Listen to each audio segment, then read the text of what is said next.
chilling tales for dark nights.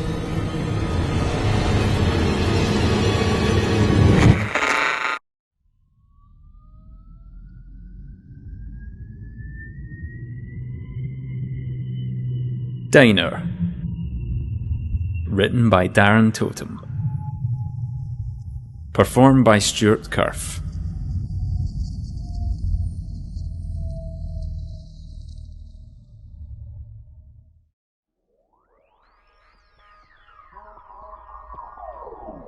I sat slowly circling the teaspoon around my black coffee, creating swirls of bubbles so perfect their combination had never occurred in existence, would never occur again, yet were the production of something so utterly banal no one would ever appreciate their complexity. This cup was a perfect microcosm of my surroundings. A motorway diner that was somewhere but nowhere. A place where people passed through but never visited. Lives imprinted here for a moment. Yet, like a name written in breath on a window, would never leave a mark on their surroundings. The diner was like an old, yellow, dog-eared photo of itself.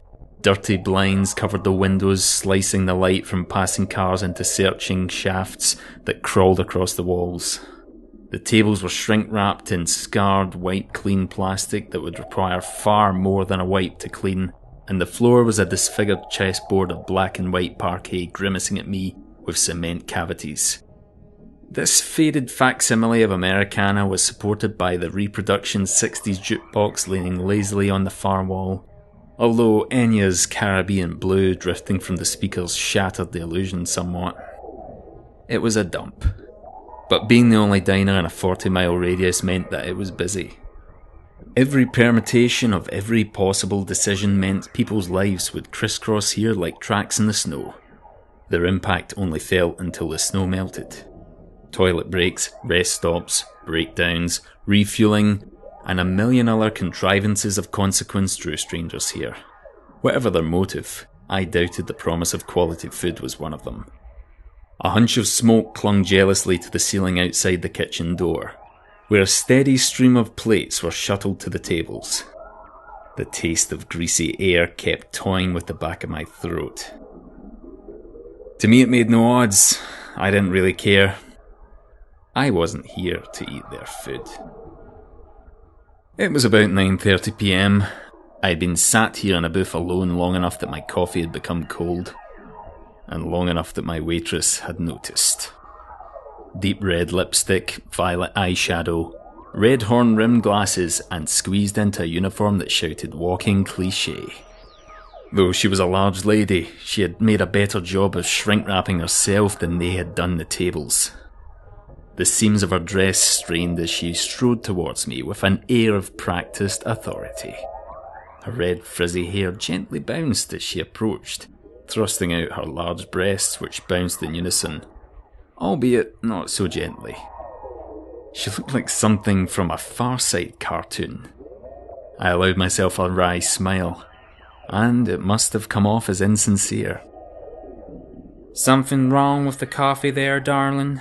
she said, her lazy drawl making it more of an accusation than a question. No, sorry, I was miles away." "You want a refill? This is our busiest time and I can't have you taking up a booth without paying for anything," thudding her coffee pot down beside my cup. She smelled of lipstick and chip fat.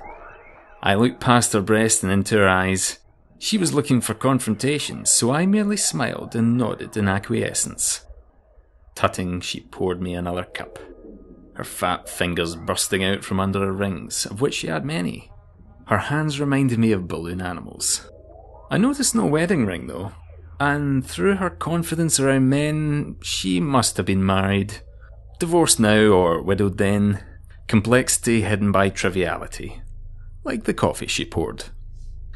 She caught me staring at her fingers, and questioning my probing eyes turned fast and made her way back towards the kitchen. I watched her for a moment, angry with myself that I'd given her a reason to remember me. Almost in sympathy of my concerns, she recognised someone entering the diner, and squealing with delight gave this rather fat man a warm embrace. He returned the gesture, squeezing both her and the mild annoyance from my mind. The diner had filled up by now, and the atmosphere was thick with conversation. Hushed speech hung in the air like smoke. Anonymous talk that was familiar, but at the same time foreign. I liked it here. I was ambiguous like the words. The chatter intertwined like vines, meaning being lost in the noise. A phrase or two recognisable, but the overall effect was like static. One of the purest truths is that you can never feel more alone than when in a large crowd of strangers. This made me feel invisible, and was something I thrived on. Spending much of my time in places like these, you understand how people enjoy being around other people, while simultaneously being alone. No eye contact made, and conversation rarely struck up. Sharing time with others privately. Tonight was different. In the corner was a group of 3, 2 men and a girl. Both men must have been late 20s. Their denims, aged sneakers, and dirty hooded jumpers made them look immediately out of place with the usual trucker clientele.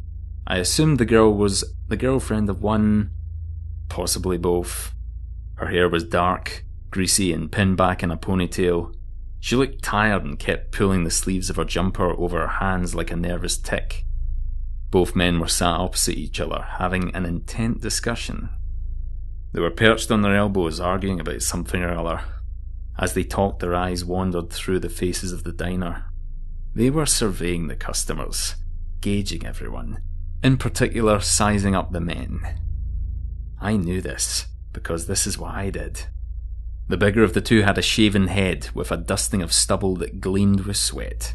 His pronounced jaw and low brow made him look slow, but his intelligence was betrayed by his eyes.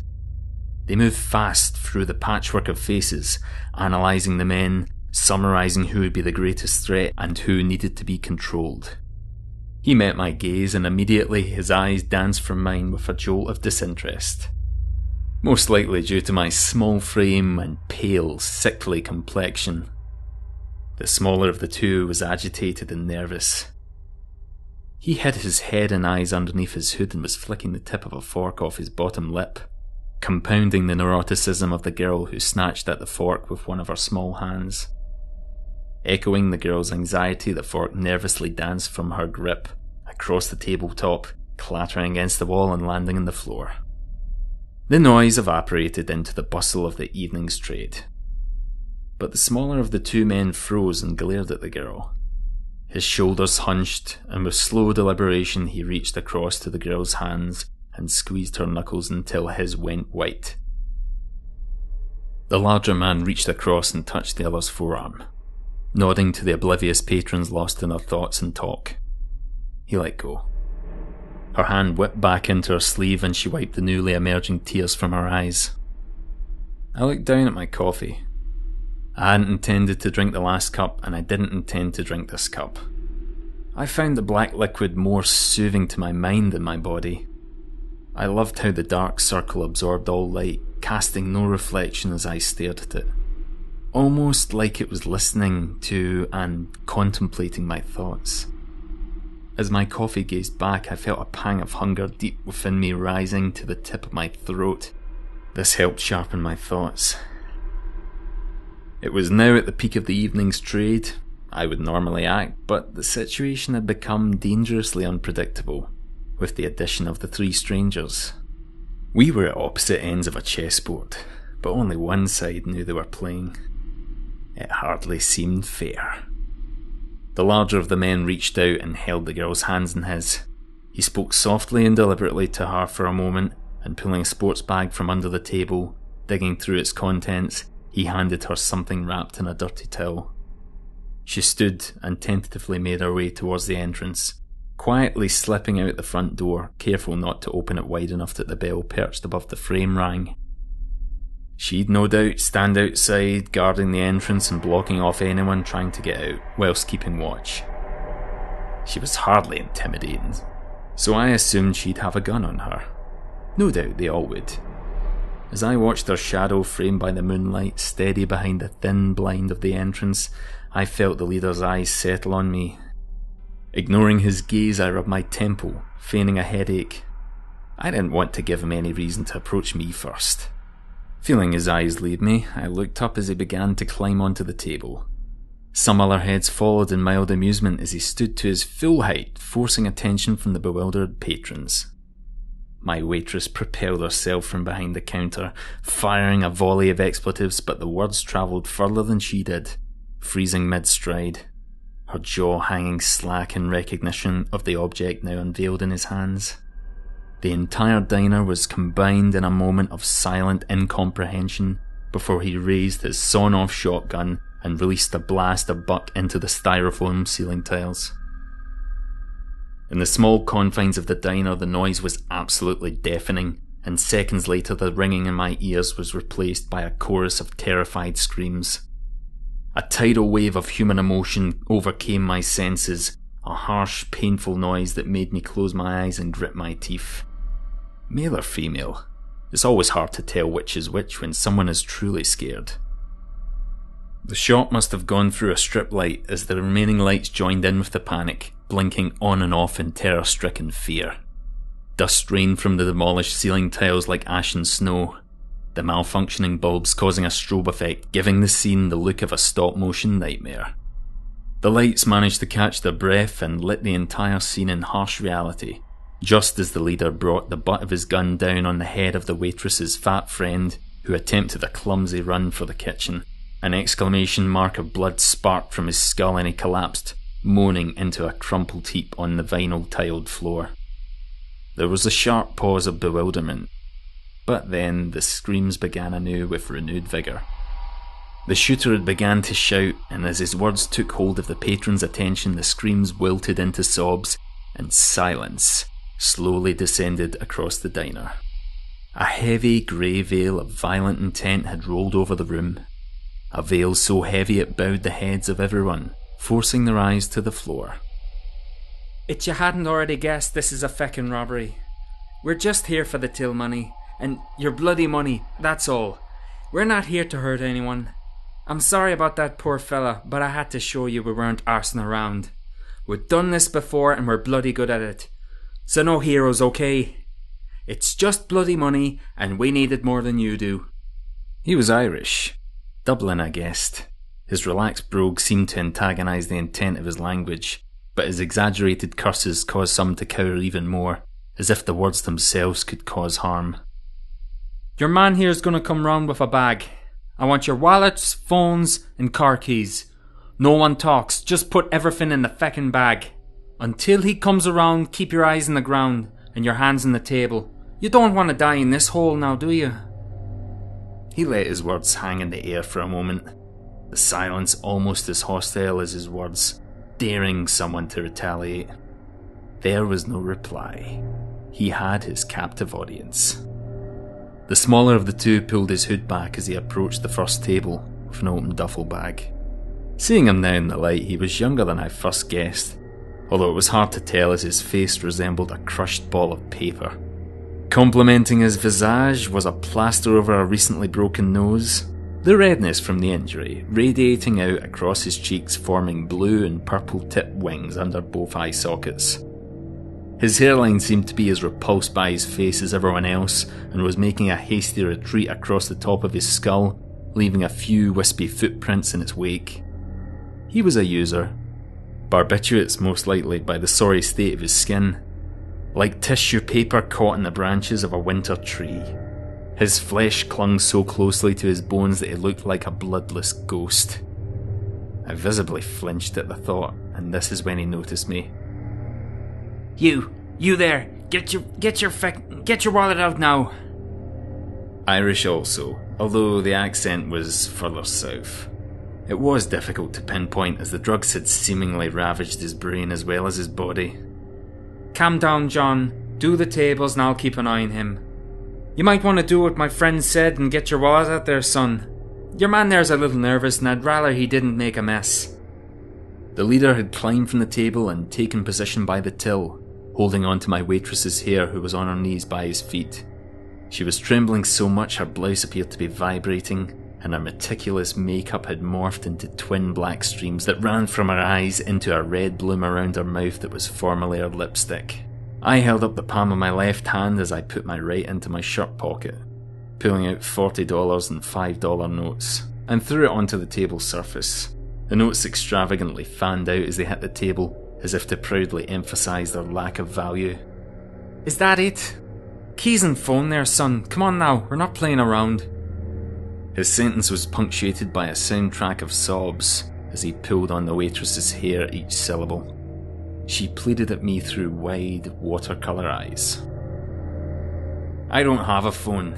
I don't have a car. I spoke to the leader, but my eyes stayed with the addict. What the feck you looking at? You stupid... He was cut off by a guffaw from his friend. Ha! You're Scottish? No wonder you only had $40 on you tight bastard, you. I'm afraid I'm gonna have to address the obvious white elephant in the room here though, fella. Why would you be at a freeway diner if you didn't have a car now? I don't need a car. I don't use a mobile. Please, son, just give them what they want. We all want to get through this. A whimpering voice drifted over from somewhere to my right. Could have been any one of them. You might want to listen to your man there, Jock. We're in a hurry, you see. I held both my hands in the air and shrugged, while still holding the addict's stare. I gave him a smile. You f... He pushed the bag onto the floor, picked up his shotgun and came towards me. He seemed so weak that he had to rest one hand underneath the barrel to support his weight. I slowly put my hands face down on the table, careful not to break his gaze as he approached me. His exaggerated skill making his facial bruising look like oil and water. Without the gun he would pose no problem. With the gun... much the same. Now John, calm down now.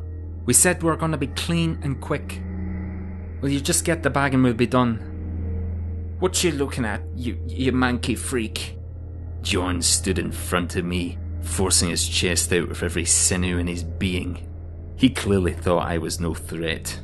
I held my smile. He violently thrust the tip of the barrel into my forehead, jerking my head back against the seat. My sight blurred for a moment as a cold trickle of blood welled in the corner of my eye from the semicircular gash in my forehead. As the blood caressed its way down the underside of my chin, I gave John an even bigger smile, this time a large, toothy grin.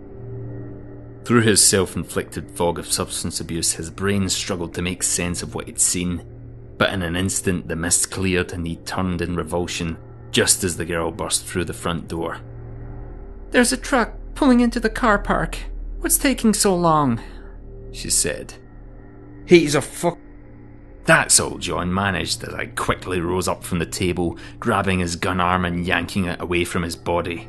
His weak frame relented in my grip, and using his arm to point his gun at the girl, I cradled his jaw and neck in my right hand, holding his face level with mine and looking directly at the leader.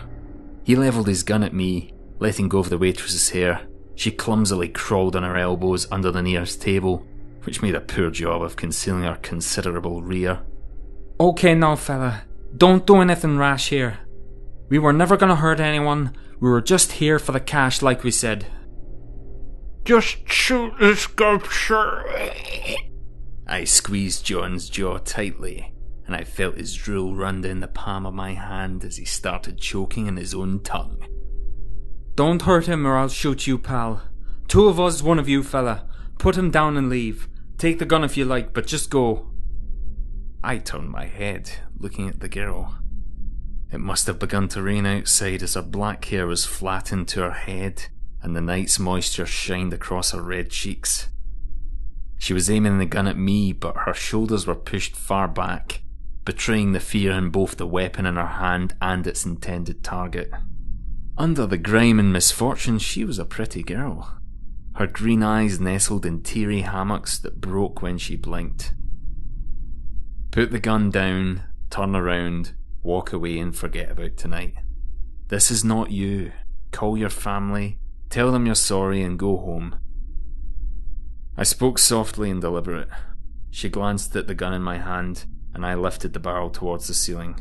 She looked over my shoulder at the Irishman who was still pointing his gun at the back of my head. Jess, don't you feckin' go anywhere. This freak is just trying to scare you. We're in control. Your parents don't need you, Jess, but right now I do. Holding her eyes in mine, I shook my head. She took a step back towards the door and slowly lowered the gun. Her shoulders began quivering in time with the tears that were now streaming down her face. Keep your feckin' gun pointed at this prick, Jess. I'm sorry, Joe. I can't. She knelt and put the gun on the ground, and as she stood again I gave her a reassuring nod, and she quickly slipped out the door into the cool night air. No! You can't! I pulled back John's head, straining his neck and putting pressure on his already injured nose. His eyes pleaded and jolted from side to side in fearful discord. The same cowering voice came again from the corner of the diner. Please, let us go, sir. We're just customers here and have no quarrel with either of you. Please let us leave and none of us will call the police. You could almost taste the subservience. It disgusted me. Sit down and shut up. Eyes now trained on me in a cacophony of confusion. If they thought I was their saviour, they were wrong. Okay now, Jock, we'll call this a day. I'll put the gun down now and follow my girl out. Just let go of my friend there and... Come closer. What? Come closer and we'll talk. Just the three of us. Keep the gun pointed at my head if you like. Like a child approaching the end of a diving board, he edged towards me until the barrel of his gun touched the skin of my throat, and our free faces were a breath's width apart.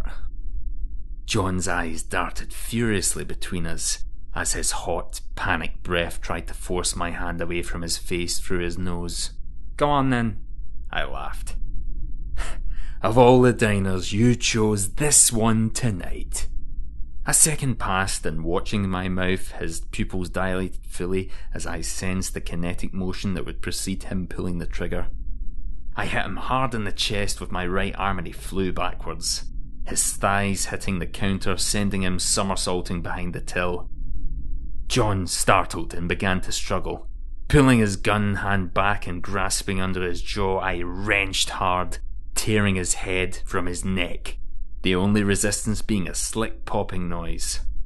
His body slumped to my feet with barely a sound, his sullied blood pooling on the parquet, almost relieved to escape its diseased host. Pandemonium.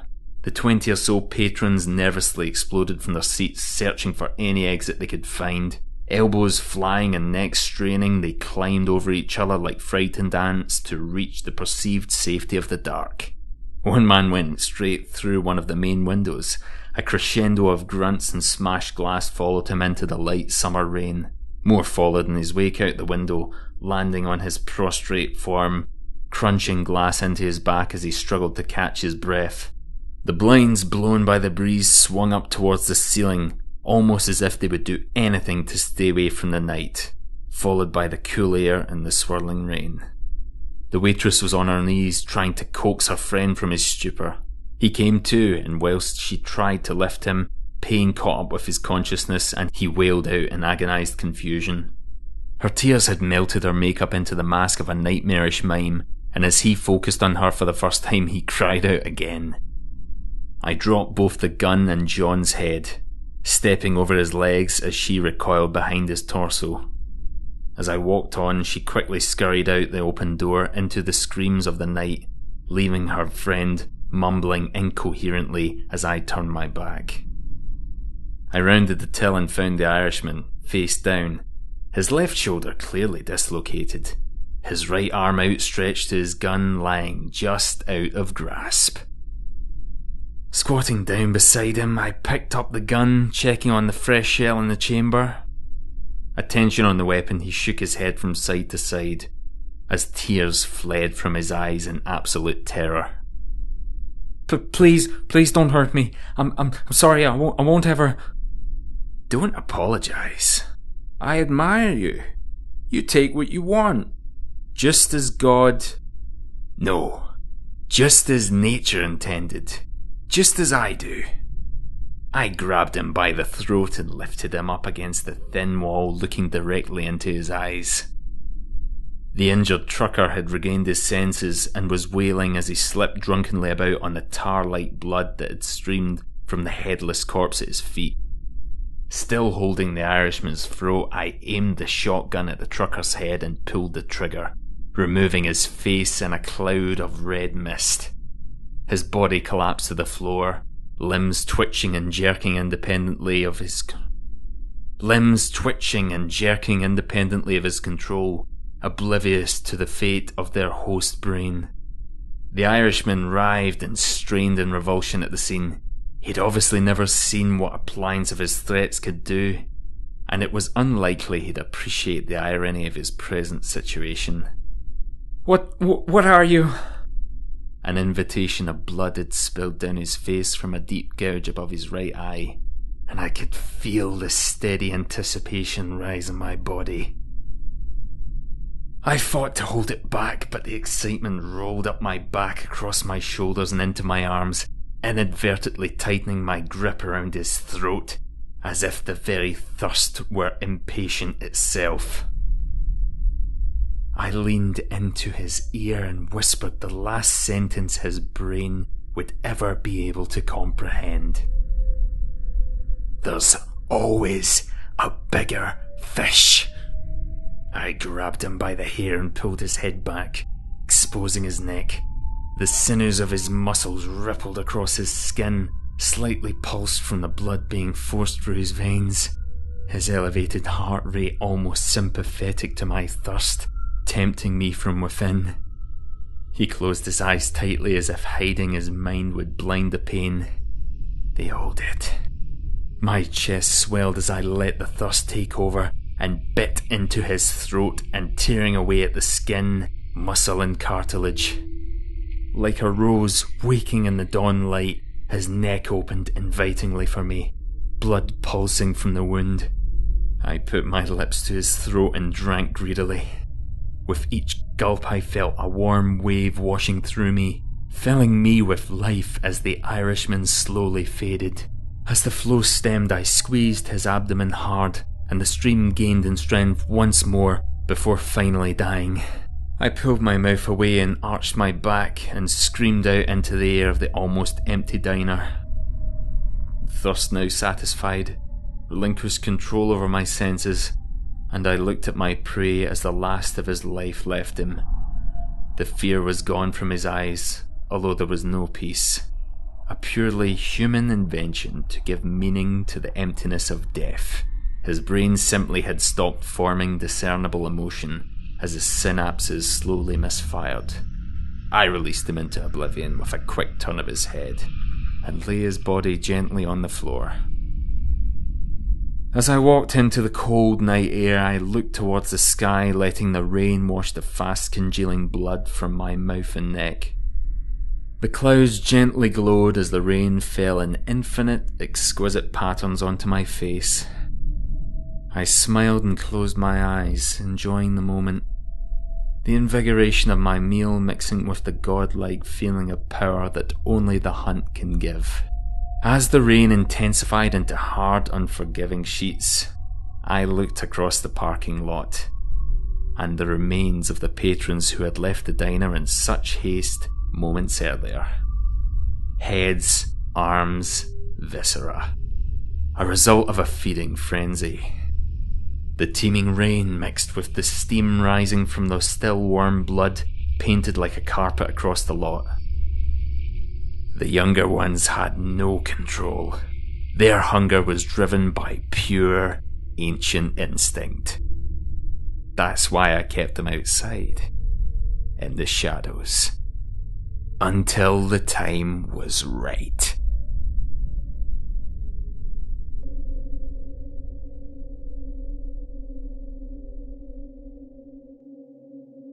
Mayhem Mountain. Written by C.K. Walker. Performed by Jeff Clement. In 2 miles, take exit 19 for Valley Park Drive South. Siri chirped from my sister's phone. Charlotte, turn that off. I know where I'm going. You sure about that? I mean, it has been a couple of decades, Mark. Please. Like I could ever forget where Adventure Valley is. Come on, we spent every summer of... There it is! I swerved briefly into the oncoming lane as Charlotte thrust her arm in front of my face to point excitedly out the window. There's Adventure Valley! Oh my god, what ride is that? That coaster, it was called Steel something, right?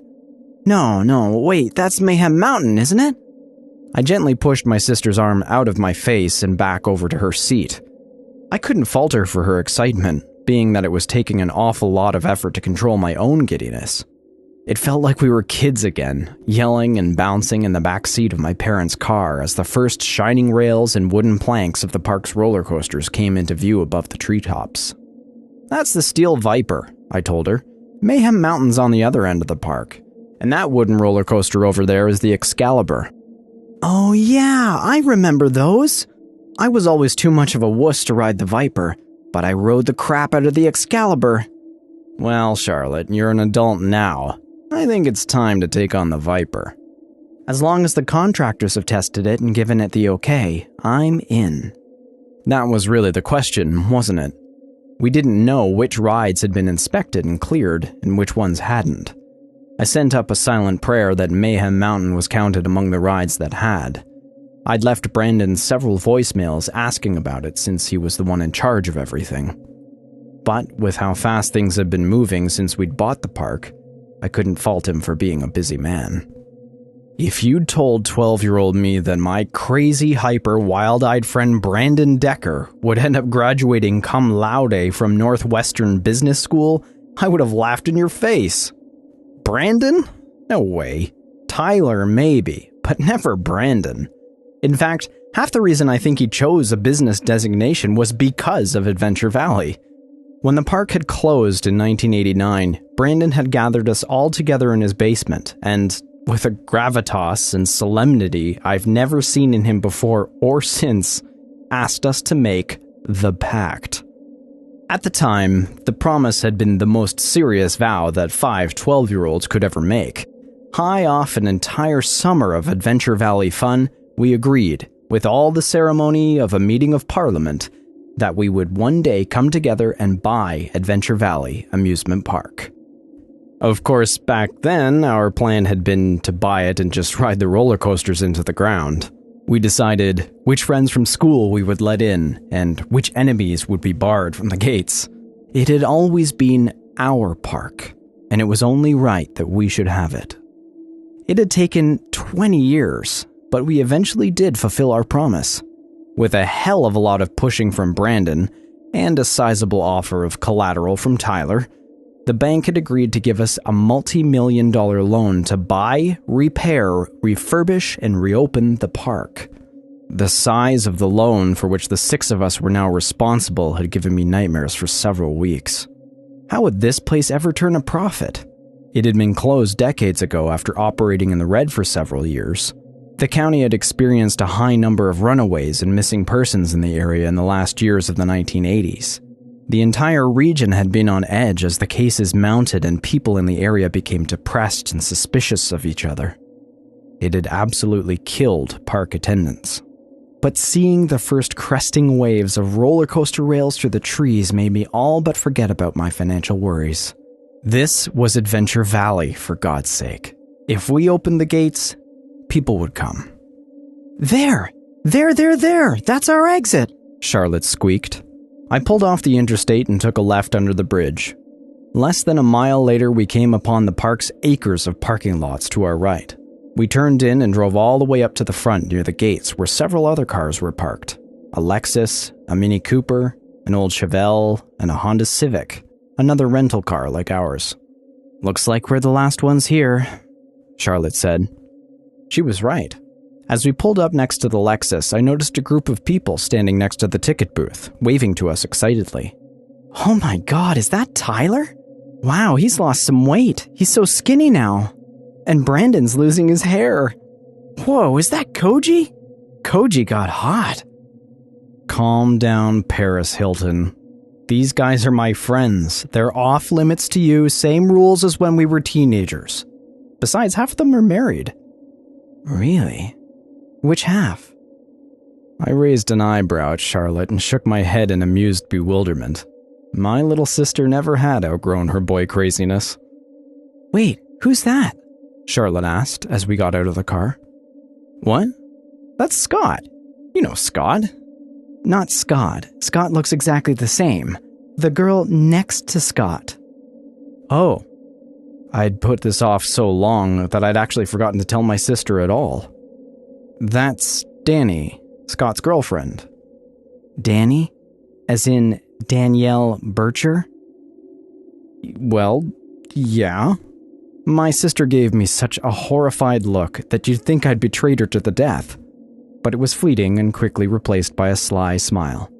"Fine by me. I'm sure she's not the same person she was in high school. We're all adults now, right? Now come on, let's go." A sigh of relief escaped my chest as I slammed the car door and followed Charlotte over to the entrance. Though I saw most of these guys every year, seeing us all here together, standing at the ticket booths of Adventure Valley, brought me a sort of happiness I hadn't experienced in many years. "Mark Lantis, I can't believe it." Tyler had an edgy, commanding voice that probably made his many employees shudder and scatter, but I knew him like a brother, so his bravado just made me laugh. "Can you believe it?" I asked as I gave him a hug and a slap on the back. "Back at the front gates. $15 a day doesn't seem so ridiculous now." "Pfft, $15 a day my ass," Brandon said as he shook my hand. "By my math, it looks like we'll be charging about $65 a day." "I'll pay it," Charlotte smiled as she gave Koji a hug. "Are people really going to pay $65 a day?" Koji asked. "Even Disneyland only charges $85, and there you get access to 2 parks. "How could I forget?" Brandon shook his head. "One of our investors works for the mouse. Pity they won't let you design any artwork for this place." "Come on, man, I'm not an artist. I'm an engineer." "Don't you mean Imagineer?" Charlotte winked at him. Koji sighed and shook his head. "Yeah, I do." As Brandon and Charlotte teased Koji, I made my way over to the side of the ticket booth where Scott and his girlfriend were conversing. I didn't know why Scott was being so standoffish, but I thought it might have something to do with the investment. Scott, the least well-off of the 6 of us, worked at his dad's collision shop and hadn't had a whole lot of money to invest. I thought maybe he was embarrassed about the money, but now, watching him lean against the booth with slowly shifting eyes, I realized it wasn't that at all. Scott was just stoned. Same old Scott. "What's up, Burnout, my brother? I haven't seen you in like 15 years. How about a bro hug?" "Hey, how's it going, man? Look at you. What's your diet, man? Rabbit food and lettuce? You're not gonna get any ladies with that skinny body." "Your mom doesn't seem to mind." "Hey, Mark. I'm Danny. Do you remember me? Danny Bircher?" Scott's girlfriend gave me a shy smile and stuck out her hand so we could engage in a stiff handshake. "Yeah, I think so. You were in my sister's class, right? Charlotte Lantis?" Danny had the decency to look embarrassed. "Yeah, but we weren't really friends." "That's putting it lightly," I thought. "We were freshmen when you guys were seniors," she added. "Yep, I do remember that. Maybe I should just get it over with." I called Charlotte over, and the reintroduction of the 2 girls, while awkward, was over pretty quickly, to everyone's relief. We were all eager to get into the park. It was odd not stopping at the window for tickets, and even odder to walk around the rusting turnstiles of the front gates. I delighted in reminding myself that we owned this place now. Brandon gave us a tour of the park. Not so much of the geography, we all knew that inside and out, but of his vision of the hypothetical layout and reorganization of Adventure Valley. "The Excalibur is going to need the most work, according to Rich, our head contractor. A roller coaster made of wood exposed to the elements for all these years. We'll keep as much of the original structure as is safe, but we might have to rebuild most of it." "Do we have the money for that?" Scott asked loudly from where he walked behind us with Danny. "Yeah," Tyler said. "We have the money for that." "Ah, Mr. Moneybags. That mini dealership treating you well?" I nudged him hard with my shoulder. Tyler stumbled, but kept enough composure to push me back into a passing churro stall. Those 6 BMW dealerships are treating me very well. Well enough to serve as the sizable collateral we needed, Brandon added. So, Charlotte ran up behind us and threw her arms around Tyler and Koji. Can we ride some rides? Are you kidding? Why do you think we're here? Tyler laughed. I'm just here for Mayhem Mountain, I said, clapping my hands and rubbing them together eagerly. Brandon threw up his hands. All right, fine. I thought you guys would be interested in how your investment is coming along. Koji snorted. All we're interested in is the projected ROI, and more importantly, which rides have passed safety inspection. Oh. Brandon stopped walking and tried to look annoyed, and failing that, he smiled. A little over half of them are rideable. Suddenly, everybody was talking at once. Is Steel Viper on? Yeah, that one's on. What about Snapdragon? That one is good to go too. Renegade Falls? The water's not on. High Roller? Yes. Space Spin? Oh yeah. Power Tower? They're doing the inspection this week. There was only one ride I really cared about. Mine and Brandon's favorite. What about Mayhem Mountain? Hell yes, he answered, to collective groans from the rest. Mayhem Mountain had always been our thing. The others had always been happy to ride High Roller and Snapdragon into exhaustion. Brandon and I always split off toward the end of the day to ride Mayhem Mountain into the twilight hours. Ugh, Charlotte shuddered. I hate that ride. It's boring as hell, Koji agreed. I helped design something similar for Disneyland Hong Kong. It's so tame we put it in Fantasyland. Hey, that ride is awesome. It's long and it goes upside down, I argued. Charlotte is even too scared to ride it. I'm not scared of that ride. It just gives me the creeps. Something about it just seems, I don't know, off. All right, look, we'll start at this end of the park and work our way toward the back. That way we can ride every ride that's passed inspection, including Mayhem Mountain, Brandon said. And Snapdragon, Tyler added, and the others nodded excitedly. Yes, every ride, and of course we can ride them, as many times as we want. Hell yes, brother. Koji high-fived Brandon and we headed down the street towards Space Spin. Our progress through the park was blissfully slow. Everyone wanted to ride every ride multiple times, and one person always had to stay in the loading area to operate the ride. It only took an hour or two to forget that I was a fully grown 35-year-old man. Being back here, running through the lineways with my friends, arguing who got the first row of the first car, it was like being 12 years old again. Still, my eye was constantly drawn up over the buildings into the distance, to the back of the park, where the high, gleaming rails of Mayhem Mountain shone in the unobscured sunlight. There would be no arguing who got front row on that coaster. It was me and Brandon. It was always me and Brandon. Charlotte, Tyler, and Koji were the most like children, constantly running ahead and arguing over which ride to go on next, yelling back to ask Brandon if this one or that one had been cleared by the contractors. Brandon and I hung back from the group a bit, discussing ideas and possible improvements for the park. Scott and Danny brought up the rear of the group, quietly talking and lighting joints. When we arrived at the Enterprise, a simple ride that consisted of spinning cars on a circular track, I offered to flip the switch while the rest of the group rode to excess. The Enterprise always made me sick when we were kids. Brandon offered to stay on the platform with me to chat, while everyone else rode the ride. I flipped the switch to turn the ride on, and as the car spun away from the loading area, the Enterprise's signage came into view. I sighed.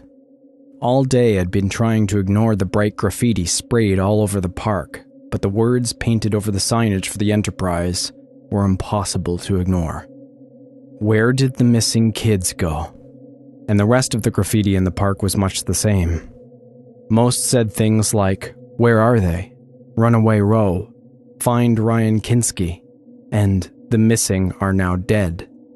Similar sayings could be found in towns sprayed across a few dilapidated buildings in the industrial district.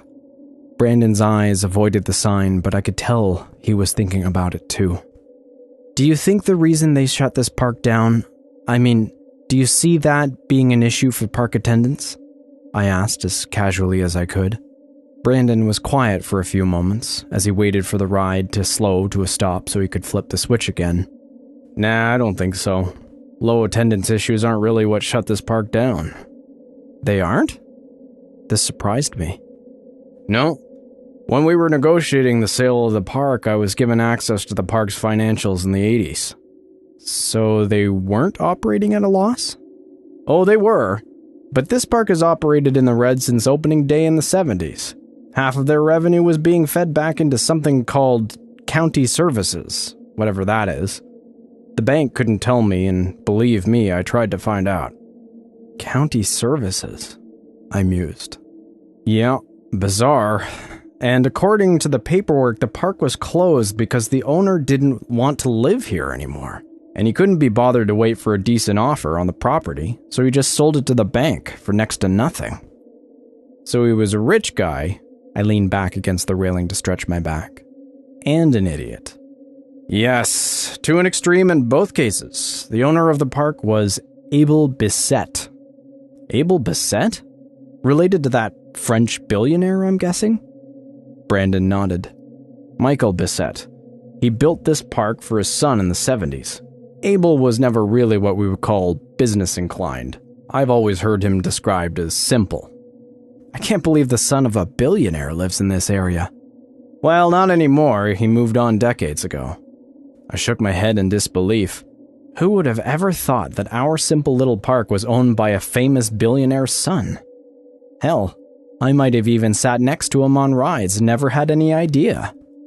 You guys want to go again? Brandon yelled to the others as the ride came to a stop. I'm ready to move on, Koji yelled back. Anybody want to ride again? Nope, a chorus of voices replied. It was near 5 o'clock when we finally arrived at Mayhem Mountain. As the sun began to set, a familiar panic and urgency welled in the pit of my stomach.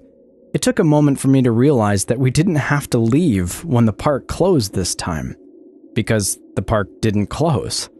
We could stay until sunup if we wanted to. As I eagerly approached the turnstile for Mayhem Mountain, Tyler spoke up behind me. Listen, can we run into town and grab something to eat before we ride Mayhem? You really want to ride Mayhem after we eat? Asked Koji. Good point. There's only one loop. Danny rolled her eyes. 2, I said. Don't forget the inline roll. Yep, 2, Scott answered. Plus, it's a 2-minute ride. If your food isn't sitting well, you've got a long wait till it's over. Look, I said, let's ride it a couple of times and then go eat. When we come back, we'll see how we feel. Everyone nodded, and we started walking through the lineways up to the platform. When we reached the loading dock, I was excited to see our favorite green car sitting on the track. Front seat! Brandon and I yelled simultaneously as the train cars came into view and everyone behind us groaned. I'm staying here, Charlotte said. I'll just work the launch pad thingy. Still scared after all these years, Char? Scott teased her. Shut up, burnout. Scott laughed and tousled her hair before running up and jumping in the first car behind Brandon and I. Danny got in next to him, and then Tyler and Koji took the second car. We pulled the shoulder restraints down, and they locked in place. Ready? Charlotte asked. Yeah, Brandon yelled back. Send the car through! Charlotte pulled the lever, and the brakes disengaged. As the car moved forward, I turned to Brandon. Did we get the green car on purpose? I yelled to him as the coaster clacked around the load platform and began the clattery climb up the first lift hill. Yeah, we sent cars through here all morning, but I made sure Rich knew to leave the green machine in the loading bay. Awesome! As the train climbed up the lift hill, I made no attempt to hide my utter glee. I looked out over the expansive park and couldn't believe it was mine. Every track, every car, every turnstile, every screw. From the front gate to the overflow parking lot in the back, it was all ours. How I wished I could go back in time and tell young me waiting in the 2-hour line for Mayhem Mountain, one day You will own this place. And as we crested the hill and the train fell into the first drop, I realized I essentially had gone back in time. At the very least, I was screaming like a 12-year-old, as was everyone else behind me. We dipped into the first tester hill and then banked up hard to the second lift hill. We dropped from there down into the vertical loop, banked around a set of gift shops, up briefly, and then down a small hill into the inline roll. When we arrived back at the loading bay, we were all screaming and whooping. Charlotte didn't even have to ask, just smiled at us and sent us through again. We went twice more before we finally got off the ride. Koji walked over to check out the control panel while the rest of us taunted my sister. Are you sure you don't want to go, Char? It's awesome. Nah, I'm good. I have no problem being the carny for this ride, she laughed. Come on, Charlotte, just one time. One time and we'll leave you alone, Tyler urged. No way. Not interested. All right, anything else, though? Hey, do you guys know what Track B is? Koji asked. Track B? What do you mean? Brandon walked over to Koji at the control board and raised an eyebrow. That's weird. It's probably just the track they use to get the cars into the storage bay, Scott said with a shrug. No, Koji said. That's called a transfer track. Track B has to be something else. Yeah, well, I've been on this ride enough times to know that there is no other track. Yep, Tyler agreed. He has. So, should we try it? Brandon tested. No, says Charlotte. If you don't know what Track B is, that means the contractors don't know about it either, which means it hasn't been inspected in at least 20 years. That's suicide. Look, Koji said. If Track B exists, then even the most incompetent of engineers would have found it during an inspection. And Rich cleared this entire ride, Brandon nodded. It's probably just the ride in reverse. We're good. Well, we're in, announced Scott from the other side of the track, though Danny didn't look quite on board with the idea. Mark? Tyler asked. Yeah, I guess I'm in. What's the worst that could happen? We get funneled into a repair bay? All right, then I'm in too, Tyler said hesitantly. Koji shrugged. Here goes nothing. He flipped the switch over to Track B, and a moment later a loud metallic scraping sound some distance away filled the park. The sound lasted almost a minute. I studied the familiar silver roller coaster under the pink sky of the setting sun, but I saw no physical changes to the track. I looked over at Brandon and a shrug of his shoulders told me he didn't either. Shall we? Scott asked, gesturing to the train cars from which we'd just disembarked.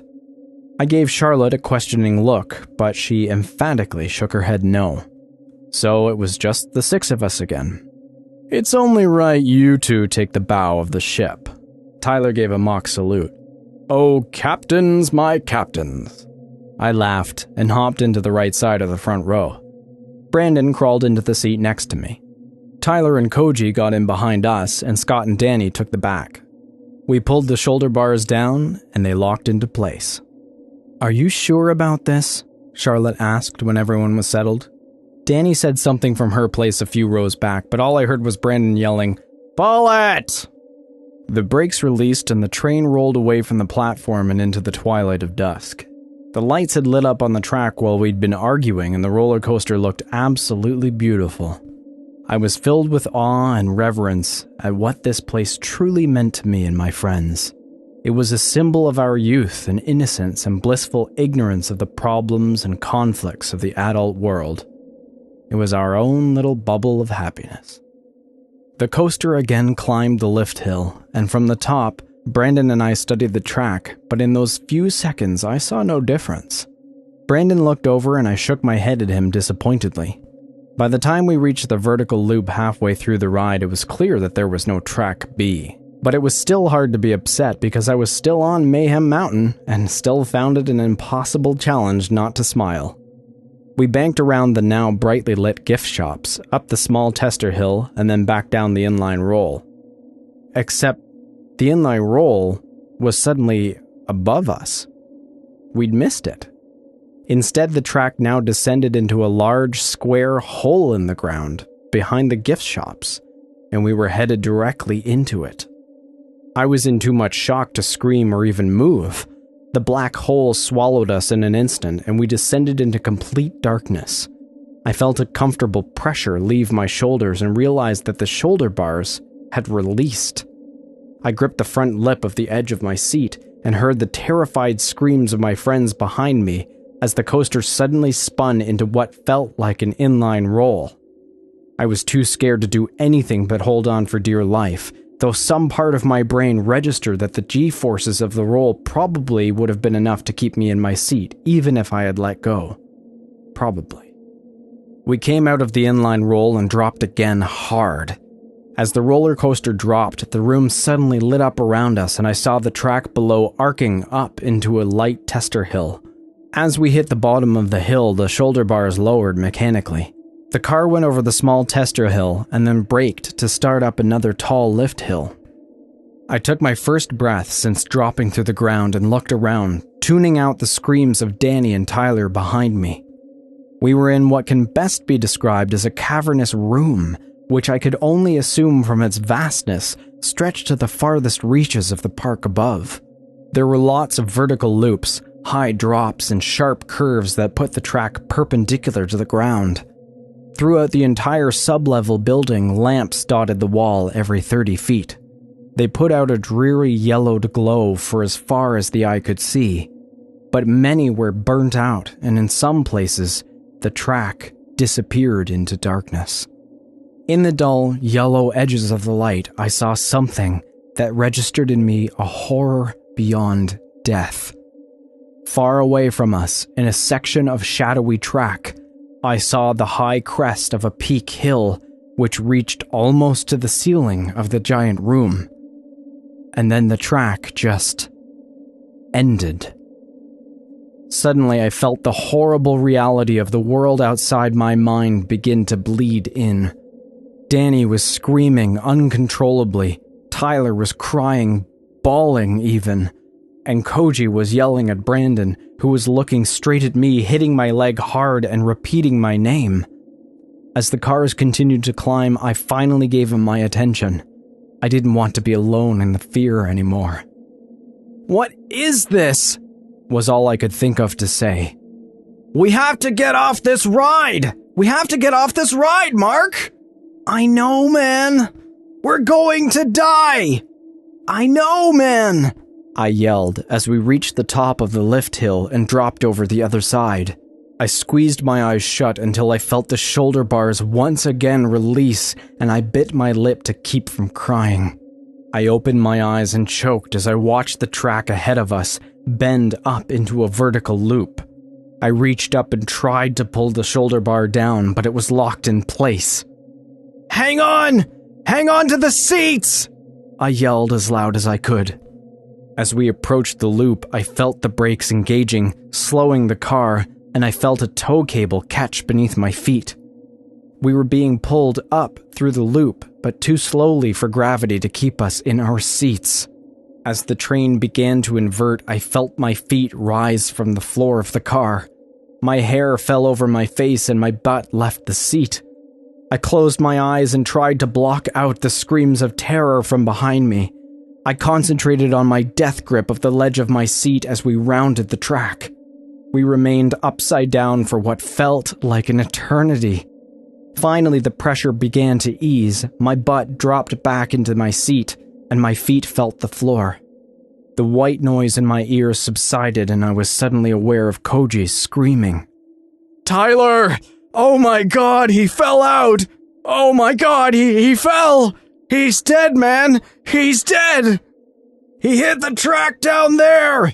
Brandon yelled at me, wide-eyed and looking half-crazed. I was finally seeing the Brandon from my youth. The shoulder bars descended again, this time locking in tighter. We came out of the loop and sped up and down several tester hills. I tried to study the track ahead of us as we went through the safer parts. I thought I saw water reflecting off the metal rails somewhere in the distance. Brandon sobbed in his seat. "Mark, what are we gonna do? I don't want to die, man. I don't want to die. I don't know. I don't know what to do. I'm sorry, I'm scared too, I answered him. We banked around a corner of the room and the shoulder bars released again. This time, we dove into a curve that put the left side of the train parallel to the ground, and it was a long drop. I gripped the edge of the seat tightly as before, but this time I kept my eyes open and was able to catch Brandon as he began to slip out of his seat. By the time the train righted itself, I couldn't tell who'd been lost. Most of the screaming behind me had turned into loud sobbing or silence. The shoulder bar didn't re-engage, and I felt the car's brakes slow the train down again. I didn't have to look to know what was coming next. It was another inverted loop. This one was tall and large, and I could tell we'd be upside down for longer. Someone behind me began screaming again. Danny, I think, as I tried to take measured breaths and position my hurting hands back under the lip of the seat. Brandon did the same and looked over at me as the car started up the loop with tears streaming down his face. I don't want to die in here, man. I shook my head back at him because I could think of nothing to say. I felt tears leave my own eyes as we reached the tipping point of the loop and my feet again left the floor. Before we were even completely upside down, I felt my back begin to slip down the seat. I thought, if I lost my grip, I could try to grab for the shoulder bars when I fell out of the car. The car suddenly stopped, and I opened my eyes to see we were completely inverted. I grunted loudly at the pain and immense effort it was taking to keep my grip on the seat.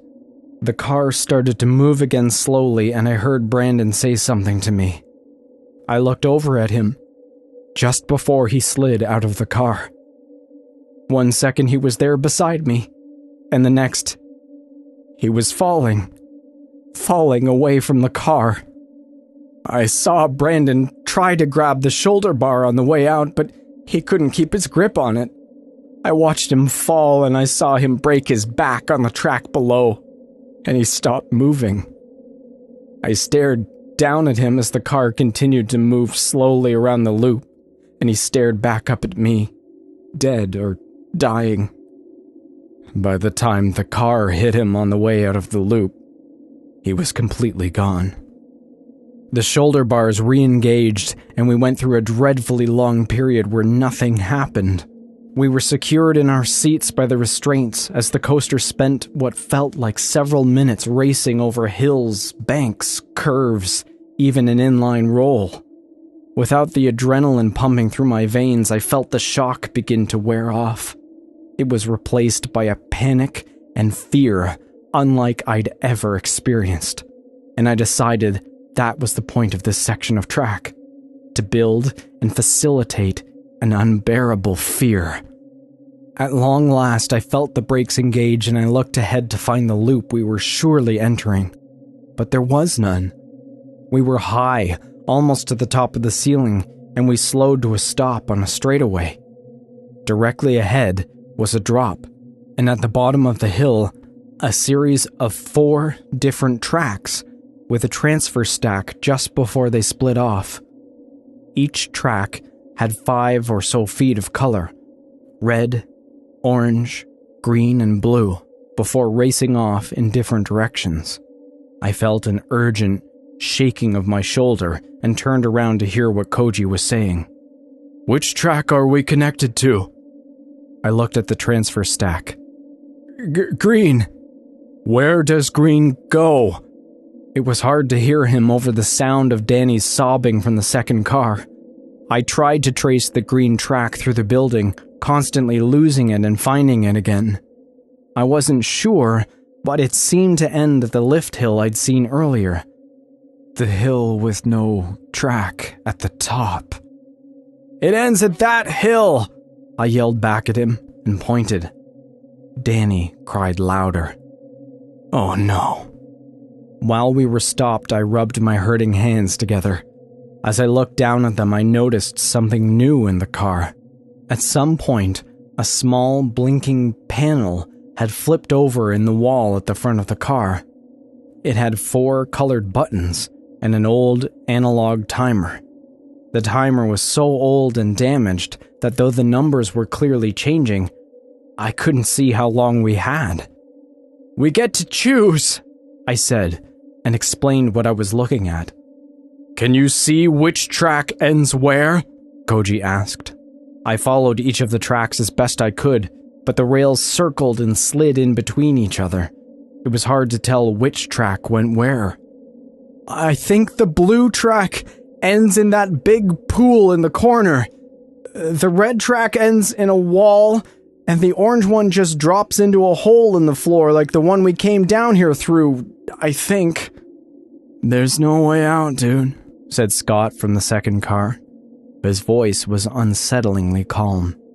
"They're just telling us how we're gonna die." "We can still find a way out of this," I answered quietly, speaking more to myself than to him. "Choose the pool," Scott said, and I could hear the tears in his voice. "I've heard drowning isn't an awful death. I've heard it's calming at the end." "No, choose the hole in the floor," said Koji. "It's possible it drops down into another cavern like this. There might be more track, which means more time to figure out how to live." "You don't think we'd be the first to choose that option, do you?" Scott asked him. "And no one that went missing ever came back. There's just more death in that hole." "I don't want to die like this," Koji begged. "And at least it's a chance." Danny was still whimpering in the back and offered no suggestion. It seemed the decision was up to me, and I had to make it fast. I knew I didn't want to die by dropping off the track. I didn't want to drown. Perhaps the quickest death was the wall. More than likely, we would all be killed instantly. Less suffering. Less time to think about our fates. But the truth was, I wasn't entirely positive which track ended where. It was all educated guesswork, and my time was up. "The orange! Let's go down to the second floor, if there is one." Scott and Danny said nothing, and Koji choked out the last words I'd ever hear him say. "Push it, before it chooses for us." Before I could think about it any longer, I pushed the orange button and committed us to whatever death it promised. We heard the metallic scraping of the track transferring below. Once the orange track was securely connected, the brakes on the car released and the train rolled slowly toward the drop. Danny started screaming again. As we dropped down the hill, I got a better view of the orange track. There was a vertical loop ahead that didn't look as high as the others we'd been through. In fact, it looked like there was a chance the fall wouldn't kill us. If it wasn't an optical illusion, and if the shoulder bars disengaged for that loop, we might have a shot at living through this. I yelled back to everyone behind me. "Let yourself fall out of the loop! The one up there!" No one responded to me, which didn't matter because I didn't think I'd have the courage to let go of the seat anyway. We raced along the track, in and out of banks and curves, and at one point we passed along the pool and I looked down. Below the water's surface, the track ended above an even deeper pool. I could see the shadows of several coaster cars at the very bottom. I suddenly felt the brakes engage, and I realized we were coming to the loop. I tested the shoulder bar by pushing up on it, but it stayed locked. I was momentarily relieved to think I wouldn't have to make the decision to fall out now or gamble on the orange track. But suddenly, the restraints released. As we started up the loop, I gripped the lip of the seat tightly and turned my head back to look down. It looked like we were very high, and I only hoped the ground was the loosely packed dirt that it looked like.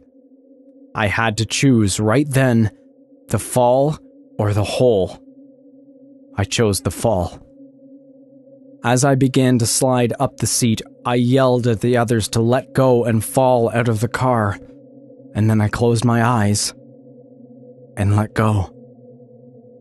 I felt my head crack the shoulder bar on the way out. It wasn't like a slow motion fall. It was over before I realized that I'd actually let go. One moment, I felt an intense pain as my head hit the bar, and in the same moment, I realized I was on the ground. I hadn't even had the time to realize the possibility of hitting the track below or getting run over by the cars. I opened my eyes in time to watch the cars speed over the track above me. The pain didn't hit me all at once. I had one long, blissful second before I felt it. And then I was in agony. I'd hoped my body would be so in shock that I wouldn't feel much of the pain, but I felt it all. I concentrated on keeping my eyes open and trying to catalog the damage. There was blood on my clothes, but I didn't know from what part of my body it was coming.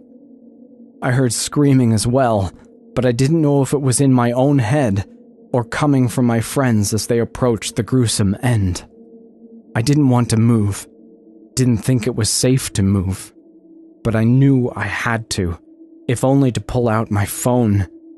With trembling fingers, I pulled the thing from my pocket and brought it to my face, trying to focus on the screen, but it was shattered and refused to even turn on. I threw it away from me, and suddenly, I became aware of the oppressive silence. Their ride had ended. With Herculean effort, I rolled over onto my stomach and dragged my broken body across the ground to where I thought I remembered seeing the hole. I crawled for what seemed like hours, and maybe it was. Sometimes I tried to stand or even kneel, but the pain in my back and ribs was too great. I passed out several times from shock and pain, but eventually I made it to where the track disappeared into the ground. I pulled myself to the edge and looked down inside the hole. The track ended just below the surface. It was a natural shaft with walls made of rock. I don't know how deep it went, and I didn't want to. It was a fate I'd only narrowly escaped. But then I thought of my friends down there, and ever so fleetingly wondered if maybe someone had survived. "Koji?" My voice echoed loudly down the shaft. No answer. "Scott!" Nothing. I reached for a nearby screw and dropped it down the hole. It took far too long to land, and when it did, it was with a tink as it hit something metallic. The small sound echoed up the shaft and out into the cavernous room, and I realized this place was built with acoustics in mind. I rolled onto my back and studied everything I could see from where I was, staving off my body's desire to pass out again. I felt nothing but numbness when I finally saw what I was looking for. A long, panoramic window in the far wall. I knew then what Track B was for, and I finally let myself slip away into the darkness. I remember very little of my rescue. There were lots of people in uniform and my sister yelling, and pain. Lots of pain. I was in and out on the way to the hospital, but I remember I passed through the room behind the window at some point, and from my stretcher, through the chaos, I saw in that room a single chair facing the window. It was covered in a deep layer of dust. I was never visited by anyone official, let alone asked to give a statement. Charlotte stayed by my bedside at the hospital for months while I recovered. She wouldn't say much about that day, although she finally did tell me something. She said that they wouldn't let her ride with me to the hospital, and that someone had offered her a lift. On that drive, she'd been confronted by two people that had convinced her to never speak of what had happened, and had instructed her to convince me of the same. Whatever they threatened her with had her begging me to agree. And I did. At the time. I am still, to this day, relearning to walk without aid. I never saw Mayhem Mountain again. The loan defaulted, and Adventure Alley was bought up by an unknown LLC, which bulldozed it to the ground and built a block of apartments over the top. They're still empty to this day. I don't like the dark anymore. It reminds me of the horror my friends must have experienced as they looked down and saw the track end just before they disappeared into that hole. I try not to think of what they must have felt as they plummeted down the shaft in complete darkness, strapped to a roller coaster, awaiting the terrible end. I wish I'd chosen the pool, if only to save them from that fate. As for the billionaire's son, he was only simple in the fact that he was a man of simple tastes. And he still is. I looked him up once, only a few years ago. He owns several amusement parks now, all sizable, but small enough to be popular only in their specific regions. In fact, one is not very far from where I live now.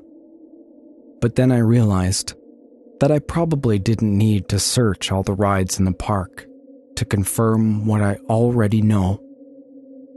Somewhere in that park, some ride, in some corner, has a track B.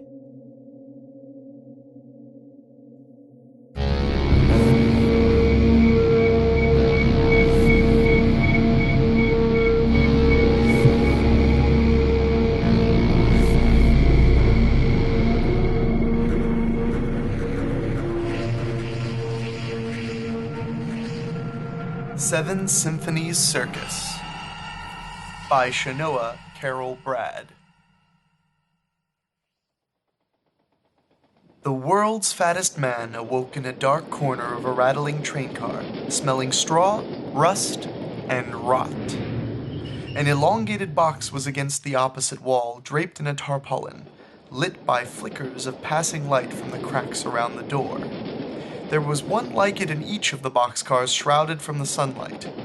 Dr. Madness, the ringmaster, never put all his eggs in one basket. He was far too wily a bastard for that. The world's fattest man shifted, feeling sweat pool among his many rolls. He had no way of knowing which one of Madness's helpers was in the coffin, but the fact that it was in there with him at all made his skin crawl. He stretched as much as he could, feeling the press of humidity in the boxcar. He wondered what new mark they were steaming toward this time. Madness never let him go in the advance party, arriving a day ahead of the circus to spread flyers and drum up interest. Madness sent younger boys, and Cyrene, the snake dancer. Cyrene always drew them in. He imagined her parading down the street in her spangly outfit, one of her boas asleep on her shoulders. The world's fattest man was too cumbersome, too inconvenient, to ever go on ahead. He had to be hauled in and out of the boxcar with a series of platforms and pulleys, like a wounded elephant. "Crawl, elephant boy," the others teased. "Show us your little trunk." He shook his head. It hadn't always been like this. Madness made him into a freak. The world's fattest man had a name once. Alfred Noker. Back in 1910, before he joined the Seven Symphonies Circus, he'd been 16 and husky. His life at the time had seemed limited. Go to college and try to find a career, or follow in his father's footsteps and learn household carpentry. Neither option had appealed to him, and he thought he'd be happier if he could just cut ties to his former life altogether. The Seven Symphonies Circus had come through the neighboring town of Drayville, and he'd gotten it in his head that he was meant for a life on the road. He'd read Leaves of Grass 3 times and thought that maybe he could travel the world, writing poetry and sipping from Lady Luck's cup. After the show, he'd approached the circus owner, Dr. Thaddeus Madness, with his hat in hand, sweat on his still hairless lip. As Alfred walked up to the ringmaster, Madness's face had changed, his broad lips breaking into a grin that showed every tooth. That close, Alfred had been able to see the cracks and streaks in Madness's makeup, the ravages of sweat and time. "My boy," Madness said, clapping his shoulder, Enjoyed the show, did you? Yes, sir, Alfred muttered. Good, good. Be sure to tell your friends. He paused then, and had seemed to look Alfred over. Alfred hadn't met his eyes but for half a second at a time. Oh my, the ringmaster had said. I know that face. Yes, I do. Don't have many friends, do you? Alfred had shaken his head. No, sir. Well, we can't have everything, can we, son? Madness had leaned back and glared at him. What can I do for you? Alfred had crumpled his hat in his hands, unable to release it. Well, sir, I was hoping I could hire on with you for a spell. I know sums and cooking, and I can do hard labor. Madness had given him a skeptical look. I know I don't look it, but I'm as hard a worker as you'll ever find. How old are you, boy? 18, sir. Madness had grinned at that, and Alfred worried if it had been because his voice had quavered at the lie. The ringmaster looked around the big top, and his smile had faded as he watched his worker's progress. I can always use a hard worker, he grumbled. That was back before Madness had acquired his helpers, when setting up and striking the circus fell to human hands. Alfred glanced across the boxcar to the covered coffin once more. He didn't know where the helpers had come from, but being so close made him sick. He shuddered. It was probably his imagination, but he could smell its contents baking in the stifling heat.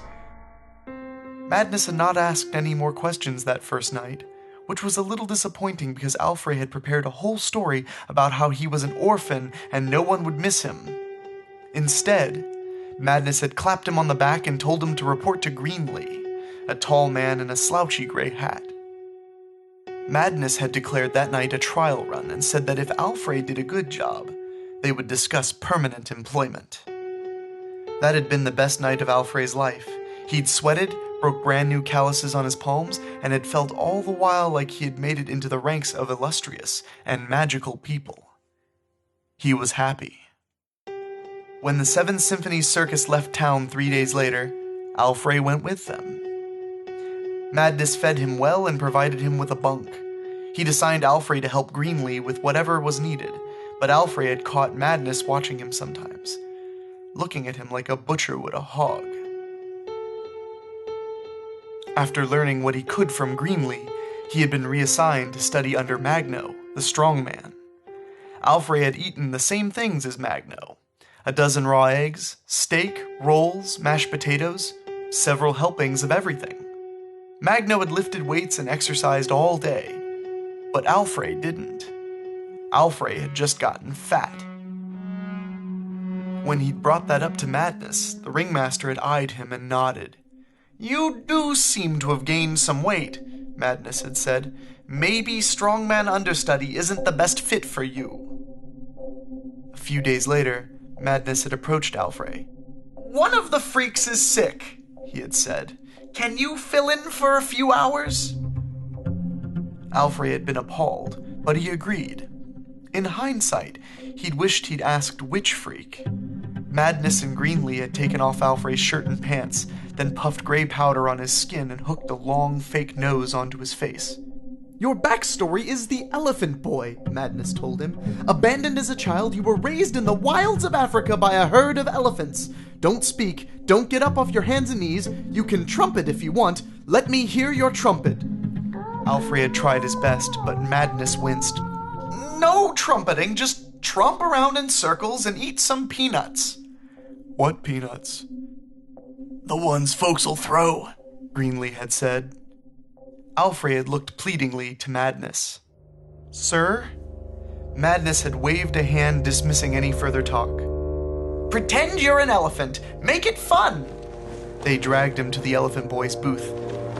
But no hands. Elephants don't have hands.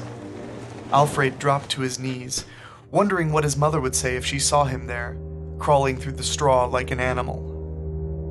Staring at the coffin, Alfred thought of his mother. He hadn't seen or heard from her since he signed up and didn't even know if she was still alive. The past 10 years had dragged on, and Alfred was tired. Tired of eating, Tired of the stares, the mocking crowd, the disgusted noises women made under their breaths as they passed his stall, Alfred didn't speak much anymore, and people rarely spoke to him, rendering his tongue out of practice. After he reached a certain size, people stopped seeing him as anything other than a breathing collection of rolls and bulges. They seemed to forget he had ears, and as a result, he'd learned so much over the last decade. He was fed up with the secrets, the lies, and the deaths. Alfred made up his mind. He began rocking back and forth, trying to tip himself over. He succeeded, with a sound like a giant pancake being flipped onto a hot griddle. The coffin sat only 4 feet away. He started to crawl. After his first night as the Elephant Boy, Madness had raised his pay. He'd sworn that Alfred was the best he'd ever seen, but if he wanted to be truly great, he would need to put on more mass. Alfred occasionally wondered if his life would have turned out differently had he just said no. But he didn't say no, and Madness had assigned him weekly weight quotas to reach. He was restricted from any unnecessary movement. At first, it had been relaxing, like a paid vacation, but crawling around on his knees carrying all that weight had soon become painful. His knees grew swollen and red until Madness had stopped dusting him with gray powder and finally canceled the Elephant Boy. Soon after, Greenlee had given Alfred a chair. "Don't stop eating," Madness had said. "You'll be our biggest attraction." And just like that, Alfred became the great monstrosity, the world's fattest man. Alfred struggled forward, his flabby stomach dragging along the dirty, straw-covered bottom of the boxcar. He was coated in a sheen of sweat. His chest hurt, but he continued crawling forward an inch at a time, dragging himself by his huge, heavy arms, his legs trailing behind, just extra ballast. For a while, Alfred had been able to get around on a pair of heavy crutches. Madness scolded him, claiming he was doing harm and that he should let his legs rest. Alfred did not listen. He had enjoyed whatever slivers of freedom he could find. At one town stop, Madness had brought a physician in to perform a yearly physical exam of all the talent and crew. The doctor's breath reeked of gin. He had started with Alfred's reflexes and then weighed him. Alfred must have fallen asleep because the next thing he remembered was waking up to find the doctor gone. The backs of his ankles ached, but he'd grown too fat to see or reach them. Madness told him the doctor's orders were to stay off his feet for at least a month, otherwise it might result in permanent damage. He wouldn't say exactly what the doctor had done. Alfred's weight had swelled in the following weeks. His ankles itched and ached, driving him mad because he couldn't scratch them. When the time had finally come for Alfred to walk again, he'd fallen over immediately upon standing. He had called for help and Madness came. The ringmaster had shaken his head sadly. "You shouldn't have pushed yourself," he said. "Now look what you've done." Alfred had dreamed that if he just rested his legs long enough, they'd recover, and he'd be able to walk away from the 7 Symphonies Circus. But deep down, he had known the truth. Madness would never let him leave. Madness had crippled him. Alfred inched closer and closer. His hand landed on the tarpaulin and pulled it away, revealing a coffin of dark, polished wood, carved and inscribed in a language he couldn't read. Once he was next to it, Alfred definitely smelled the corruption of the thing inside. It hadn't been his imagination. He slapped a flabby wing of an arm over the casket's lid and began the laborious crawl toward the boxcar door. Madness's helpers were one of the circus's many ugly secrets. Alfred knew how they went out into town whenever the circus stopped and preyed upon those who didn't come to see the show. Madness told them not to harm patrons, but the rest were fair game. He believed it was a small price for a circus ticket, a small price to save their lives. The casket was heavier than he'd expected, and Alfred's progress slowed down even more as he oozed across the boxcar floor.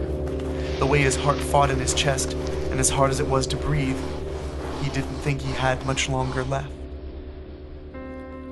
For a while, Madness used to bring him hired girls as a reward for a year's work well done. If sitting in a chair and stuffing his face while strangers sneered could have been considered work. He hadn't brought Alfred a girl in 3 years, not since he'd accidentally smothered one. He'd wondered if her family ever learned the truth of what had happened to her, or if one day the girl's mother had woken up with a hole in her life.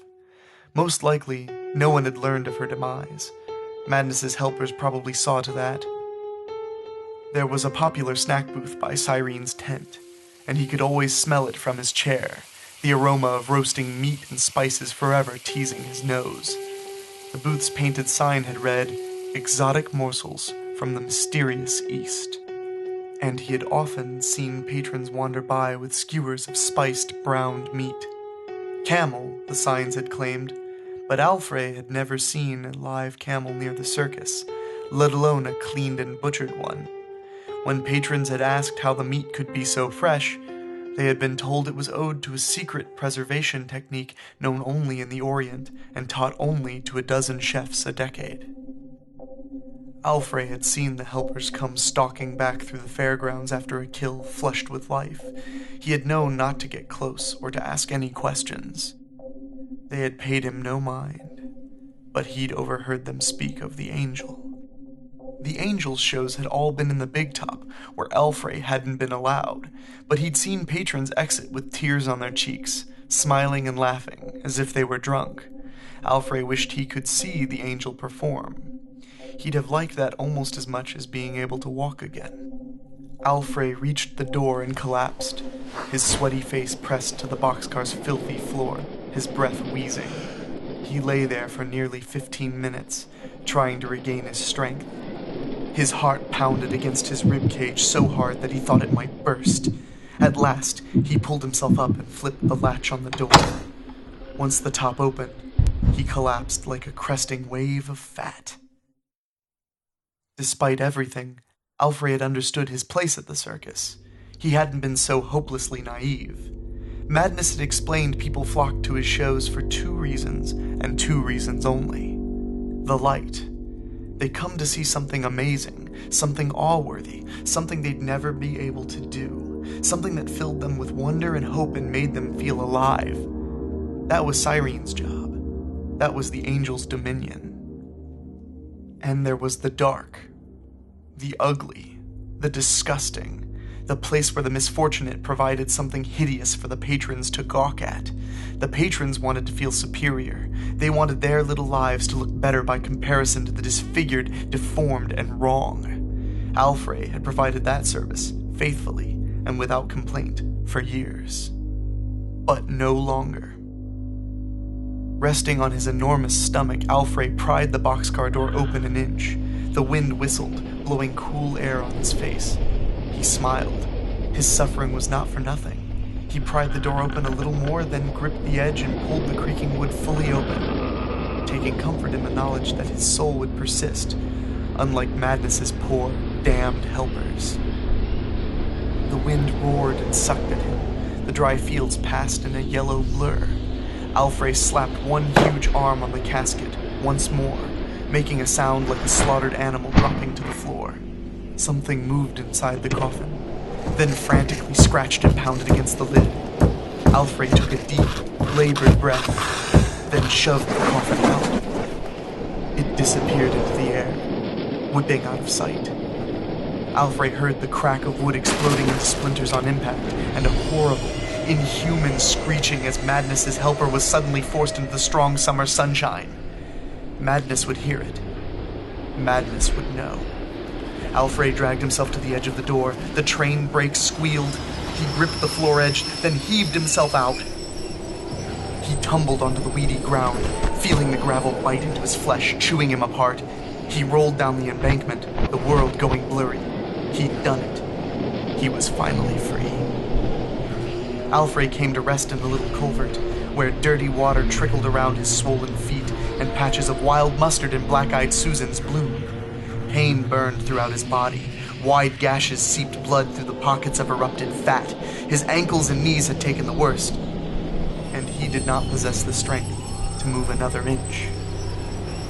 The train brakes ceased squealing at last. Alfred closed his eyes and sighed. The breeze was nice. The air was warm but not hot, not suffocating like it had been in the boxcar. He heard shouting, swearing, the trample of feet. Madness was coming. Madness would kill him for what he had done. But for right then, Alfred was happy. He may not have walked away, but he'd managed to quit 7 Symphonies Circus after all.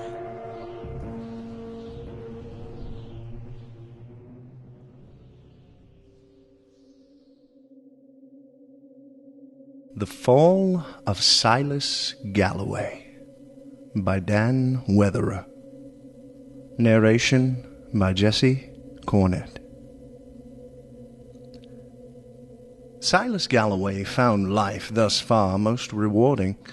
His work provided more than enough in the way of coin to fund his increasingly lavish taste and extravagant lifestyle. A modest yet exquisitely furnished country manor set deep within the rolling hills of Somerset was his to call home, and provided the ideal backdrop to host his latest business venture. Personal wealth, however, was no longer the prime motivator for Silas. That had been surpassed by the craving for the intoxicating sense of reverence he seemed to generate wherever he performed. Adoration was his new drug of choice. The bulk of his clientele was grief-stricken people having usually suffered a recent loss. They were also generally blessed with deep pockets. In their eyes, he held all the answers. The payment of a few sovereigns mattered little when Silas was able to grant an audience with the deceased. Silas was, however, a fraud. His ability to communicate with the spirit world was merely a parlor trick. He could no more speak to the dead than he could walk on water. The idea had struck him in earnest one morning, long before he found his fortunes.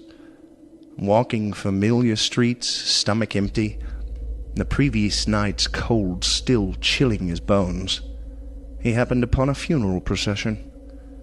A widow, attired in black, and overcome with grief, had fainted directly at his feet.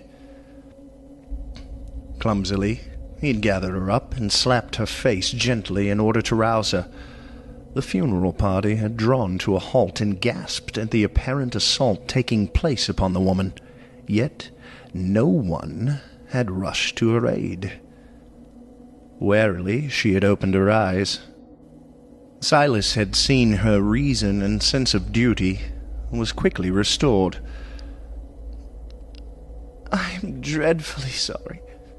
She paused, searching carefully for her next words.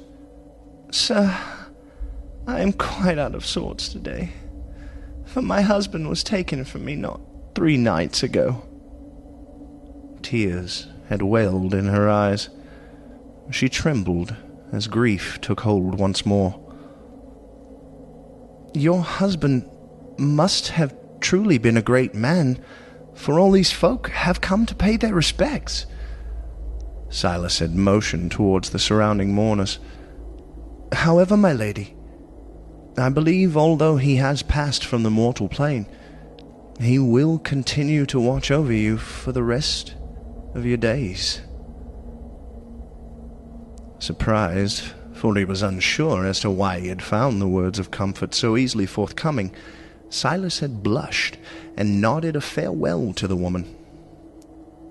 A gentle smile had flashed across her lips, and she reached for his hand, leaving a gold sovereign upon his upturned palm. "For your kind words," she had whispered.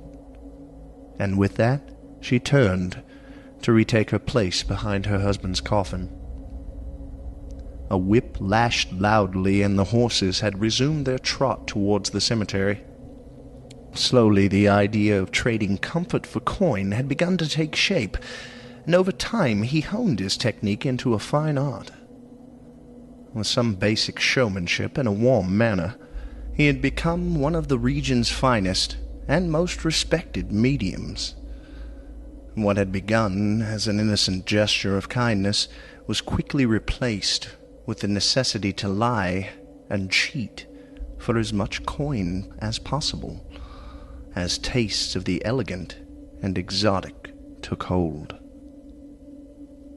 Silas discussed at length the possibility of using one of the famous talking boards that were popular with mediums and spiritualists all over the United States. It was at great personal expense that Silas procured one of the first Ouija boards to enter Great Britain. Lady Martha Appleby, her daughter Marcy, and Sir Henry Lloyd were due to arrive at his parlor shortly. The lady was positively overjoyed at the idea of using the new device. The board sat positioned in the center of a grand oak table, each letter elegantly styled, with a planchette set aside awaiting the touch of the inquisitive.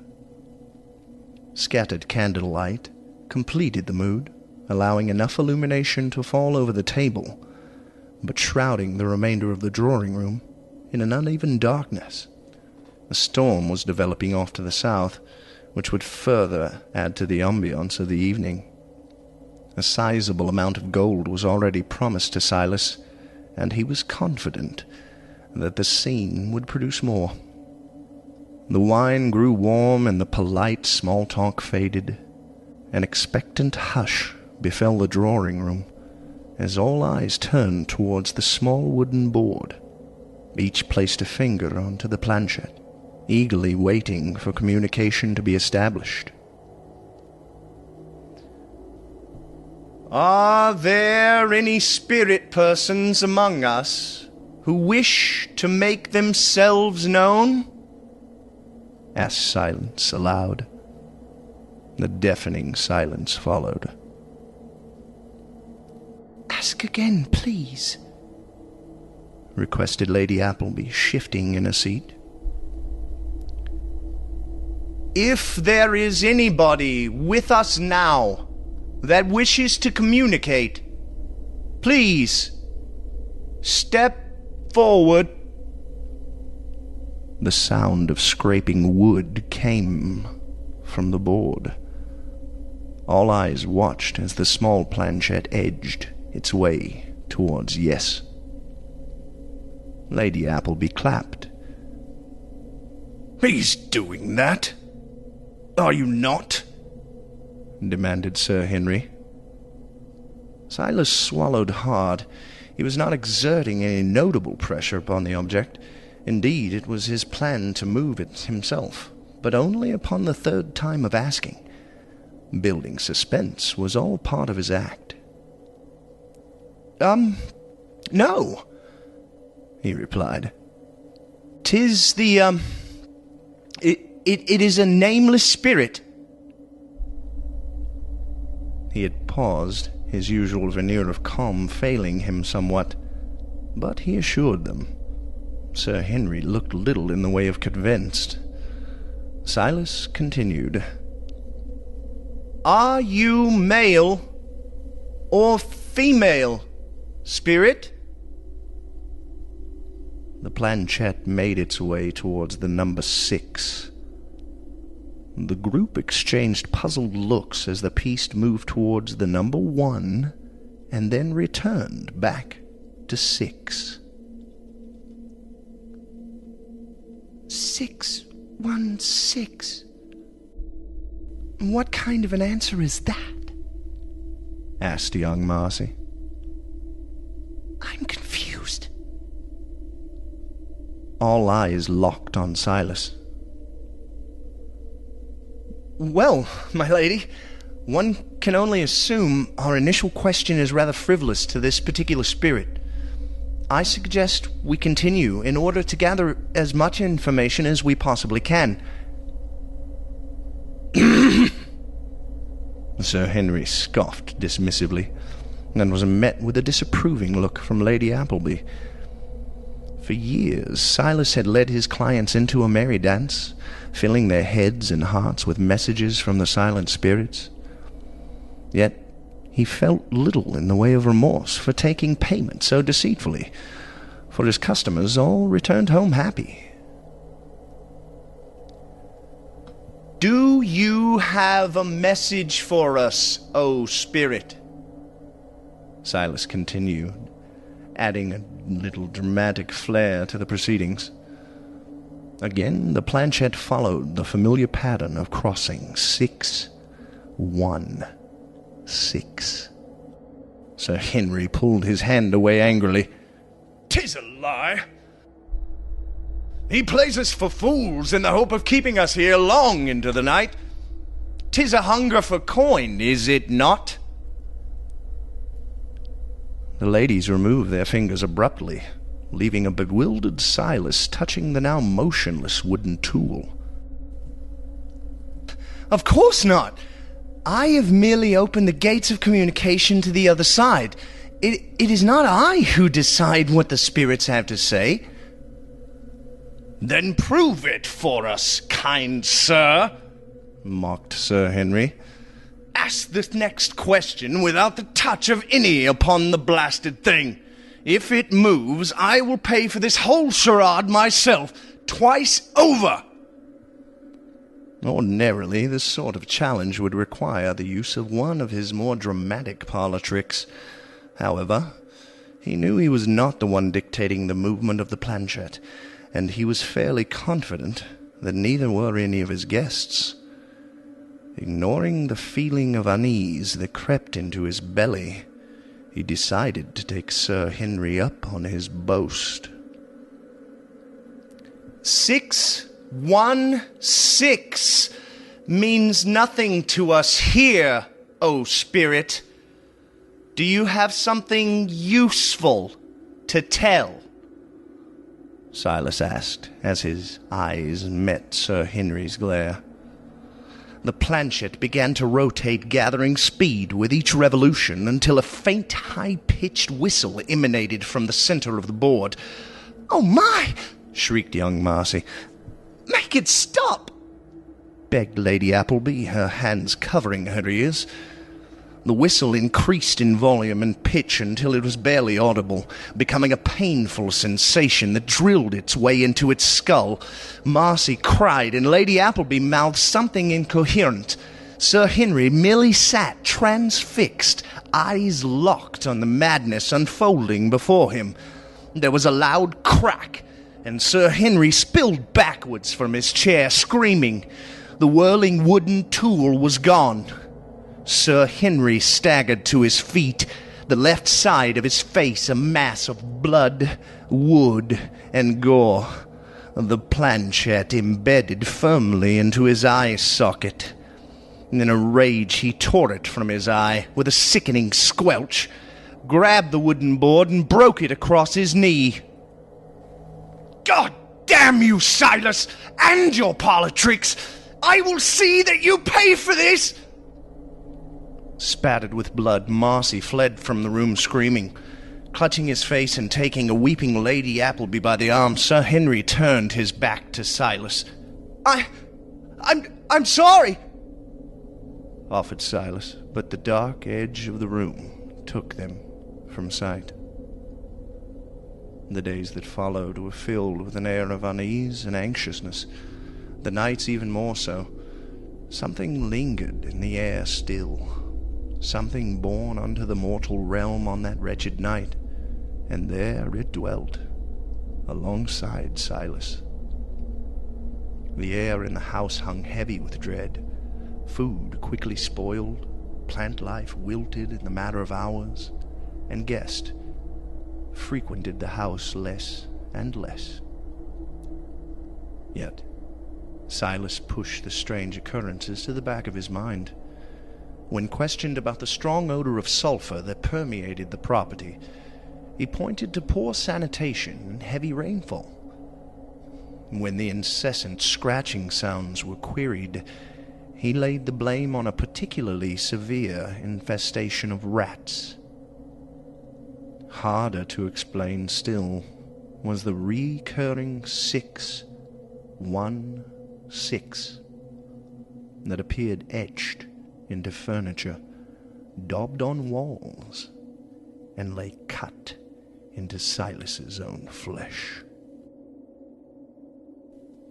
As days blurred into nights, and weeks passed with no sign of the mysterious activity ceasing, Silas became increasingly frail. Sleep seldom granted him reprieve. His dreams were haunted by screams of pain. Visions of hellish creatures scrambled toward his naked frame night after restless night, and he could no longer tell nightmare from reality. Sunlight offered little retreat. Increasingly desperate whispers in unknown tongues filled his head. Several voices clamored for his attention, yet all he could think of were those damned numbers. His world was crumbling, and his sanity hung by mere threads. For a man previously so stout in his belief that the afterlife was a myth, Silas realized that his personal life had become a terrifying case study into the existence of evil beyond the mortal plane. Silas's associate and only remaining friend, Joseph White, requested a small public demonstration of Silas's skills after discovering how far he had fallen in health and morale. He told Silas that he deemed it necessary to get away from the confines of the increasingly dilapidated house and the terrible influence it seemed to hold over him. 1 week later, Silas feebly picked his way through the gathered throng towards the piled wooden crates that doubled as a makeshift stage. The last Turnpike Tavern had served the residents of Beechwood since the late 1700s, and on that rain-sodden night, most of the village congregated in its vast cellar for the highly anticipated public return. The air hung heavy with the smell of wet clothes and stale beer. A hush fell upon the crowd as Silas took his place before them.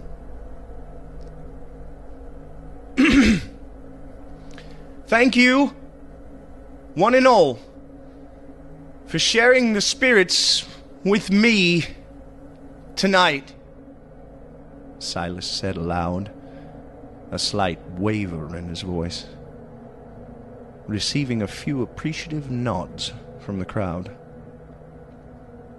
Indeed, it has been a long time since I last communed with the deceased. He paused, not sure how to explain the terrors that enforced his absence, feeling an unnatural breath cold and rank on his back. He flinched, startling a few closest to him. There was a noticeable darkening within the cellar, and some shuffled nervously as Silas continued. Lest we forget that we, the living, have ultimate mastery over the dead. The sound of tearing cotton echoed just before Silas let out a piercing cry, falling to his knees. Strips of red darkened his back and merged into one sopping blotch. Silas screamed again as his shirt tore once more. Strips of flesh flapped wetly across his lacerated back. The patrons fled as Silas's back opened into a bloody canvas worked upon by unseen claws. Muttering what little resolve they remained, Silas stood up and stumbled, crashing back to the stone floor. The few remaining onlookers backed away hurriedly as Silas pushed up the stairs and into the unforgiving rainfall. Joseph White remained in the cellar, frozen with a mixture of fear and intrigue. He alone had witnessed the spectral attack in its entirety, his eyes now fixed on blood that glistened across the crates. Pushing disbelief aside, he hurried out of the deserted tavern after Silas. Although the rain lashed heavily at the cobbles, Joseph was still able to make out the trail of blood leading towards the barber's quarters further along the street. The door sat ajar, broken and stained. The scream of anguish rang from within the darkness of the building.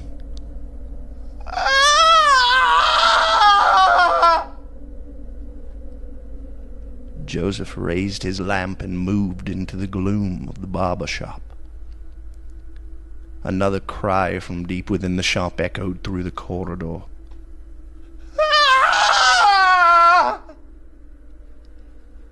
Razor blades and scissors shimmered in lamplight as Joseph made his way deeper into the darkness. Something wet and rubbery caught under his heel. He reached down and peeled it off his shoe. "Stay the hell away from me!" Silas screamed, then let a cry of suffering that rattled Joseph to his very core.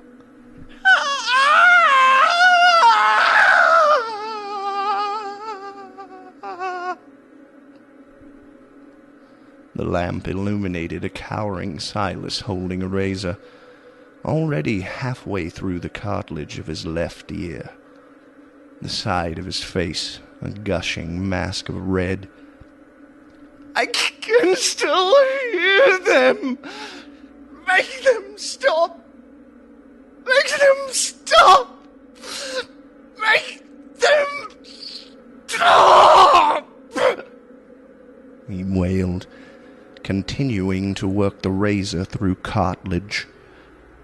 Dread overcame Joseph as he looked at whatever he had stepped on. A severed ear fell from his trembling hand. Silas held a freshly removed body part up to the lamp, grinning pathetically. "I can still hear them," he cried. "I can still hear them."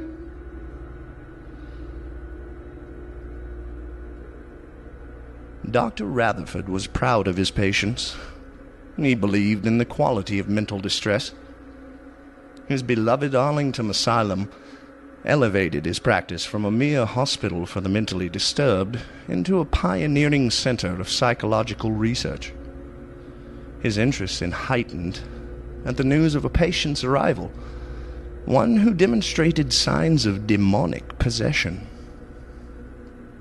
Nonsense, of course, but another prized research subject nevertheless, and one he was eager to get his metaphorical teeth into, considering how many doctors had given up on the man, transferring him from institution to institution.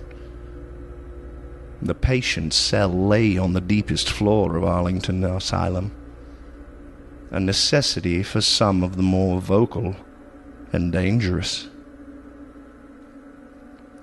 "This is Mr. Galloway," said one of the burly orderlies. "You may want to be careful with him, Dr. Rutherford," he added, unbolting the thick iron door. Silas curled into a tight ball in the corner of his cell, frantically chewed at his wrist. A small pool of blood formed at his side where he rocked back and forth, eyes fixed at nothing. The walls were coated in excrement, and the numbers 616 were daubed onto the dull grey brickwork. The smell of feces and copper hung heavily in the air. "Treat his wounds and restrain him," Dr. Rutherford said. "I recommend heavy sedation. If I deem him as unfit for study, as I suspect he may well be, we'll arrange for a lobotomy." The orderlies nodded. Silas continued to suckle greedily at his wrist, his eyes appearing empty. He shook as though his head rang with a never-ending chorus of the damned.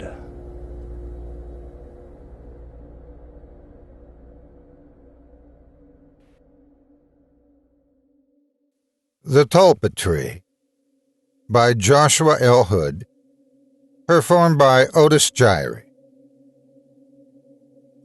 You're going to bankrupt me. Is that your goal here? Richard, relax. Whose side are you on anyway? Richard, don't worry about that. We'll work something out. They don't have a leg to stand on. It's just a matter of letting due process take its course. Then what?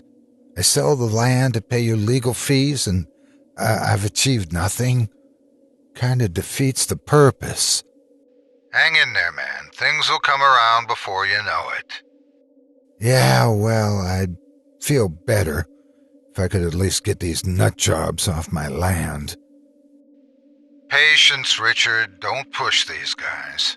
You have the law on your side, but they'll sue at the drop of a hat. Don't give them an excuse. They're not hurting anything. Except my peace of mind. Oh, and they might just bring about the end of the world. Oh, come on, Rich. Let it go. When this is over, we'll leave enough boot prints on their asses that they'll be looking forward to the apocalypse. They already are. That's the problem. Look, I gotta go. I can't afford to keep talking. I'm not charging for this, Richard. Just an update. Well, thanks for that, but I mean my phone bill. I'll be in touch. Bye, Richard. Hang in there. The phone clicked off. Richard sat listening for a dial tone, then realized that he hadn't heard a dial tone in years. Longing for better days, he mused, looking at his cell phone. The blinking time indicator said 23 minutes. He'd been talking for 23 minutes and hadn't learned anything new. Stupid lawyers and stupid technology. That phone call was going to cost him. Anytime minutes don't exist when you're as far outside of the network as Richard's ranch, the phone had to relay off of military towers to reach the corporate grid. He didn't know if it cost the phone company anything, but they sure enjoyed charging him for it. Richard looked out the picture window and across his front acreage. He could see the tree with the white van parked under it. They had built a small fire, a cautious distance from the tree, of course, and were huddled around it despite the heat. At 200 yards, it was hard to make out what they were doing, and the heat-distorted air between them made whatever it was look as unsettling as it was annoying. They looked like they were acting out a play, except the mirage made them warble like those floppy-armed tube creatures in front of car dealerships. Richard tried to look away and go about his business, but he kept seeing them from the corner of his eye, stark white clothes standing out against the pale desert background. This wasn't retirement. This wasn't isolation. How come all the crazies in the world always found a way to ruin everything? Richard forced his eyes away from the window and cursed at the cultists who invaded his golden years. Then he threw in a few choice words for the olive tree as well. He wasn't the type for cursing, but he'd been doing it a lot lately. A bowl of dirty-looking gray fruit, ostensibly olives, but not really, loomed on the counter in front of him. He cursed and looked away from those too. Dust kept up around his boots as he stormed toward the tool shed. He didn't squint in the sun anymore. He'd grown used to the glare. But he kept a hand over his brow to preserve at least a little dark vision to check the shed for rattlesnakes. He felt a length of uncombed hair brush the top of his fingers. It was bristly and thin, sun-bleached in a way that turned his tired gray into a manly, or at least folksy, silver. Life had come back to him since he had moved 30 miles from nowhere. Emphasis on had. He felt age creeping up on him again in the last couple weeks. Quiet and honest, a perfect retirement, he grumbled. No rattlesnakes. Richard tried to feel happy about that, but he secretly kind of wanted to beat one with a shovel just to make himself feel better. It wouldn't have, though, and he knew it. Cutting down the tree, on the other hand, might. He pulled the single-horsepower chainsaw off the wall. The 14-inch chain, which seemed like more than enough to cut away dogwood and sagebrush, seemed pitifully small against the girth of the olive tree, but it would do. The distant rumbling sound of an engine floated into the shed, carried on the dry breeze. Richard stepped back outside to see the twin plumes of dirt billowing from behind the tires of a city driver going too fast on the incoming dirt road. He smiled and put the chainsaw back on its peg. Even better, he thought.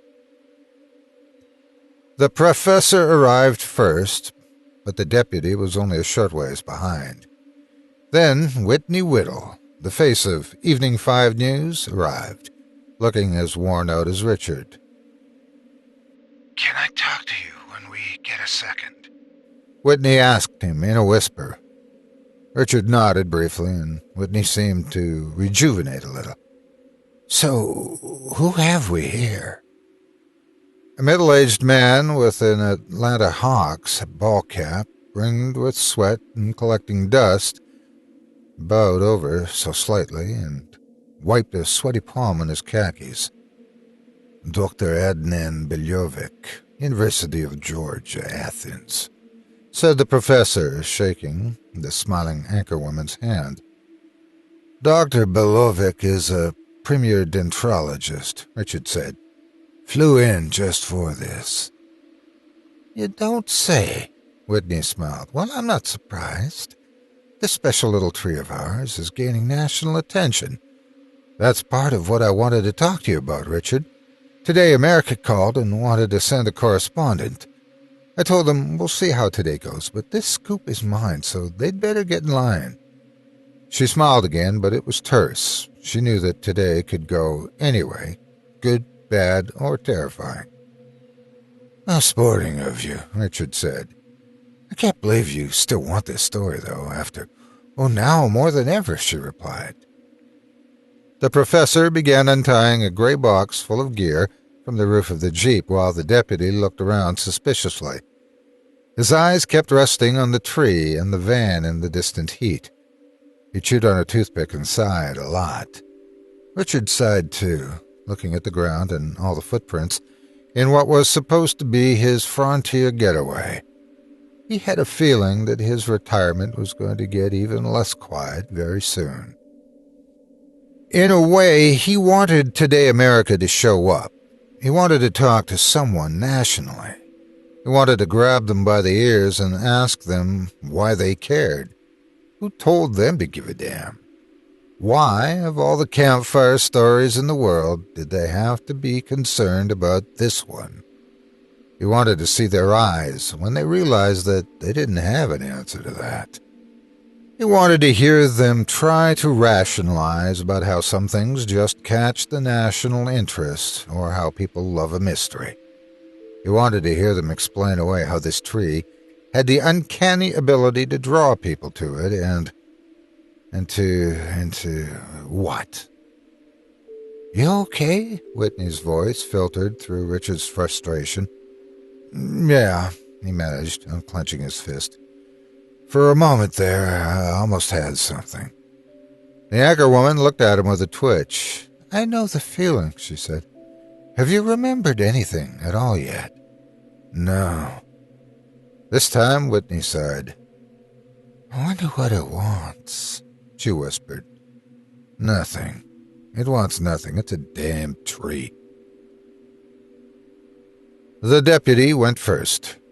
Father Absalom stood with his hands clasped behind his back and a friendly smile on his face.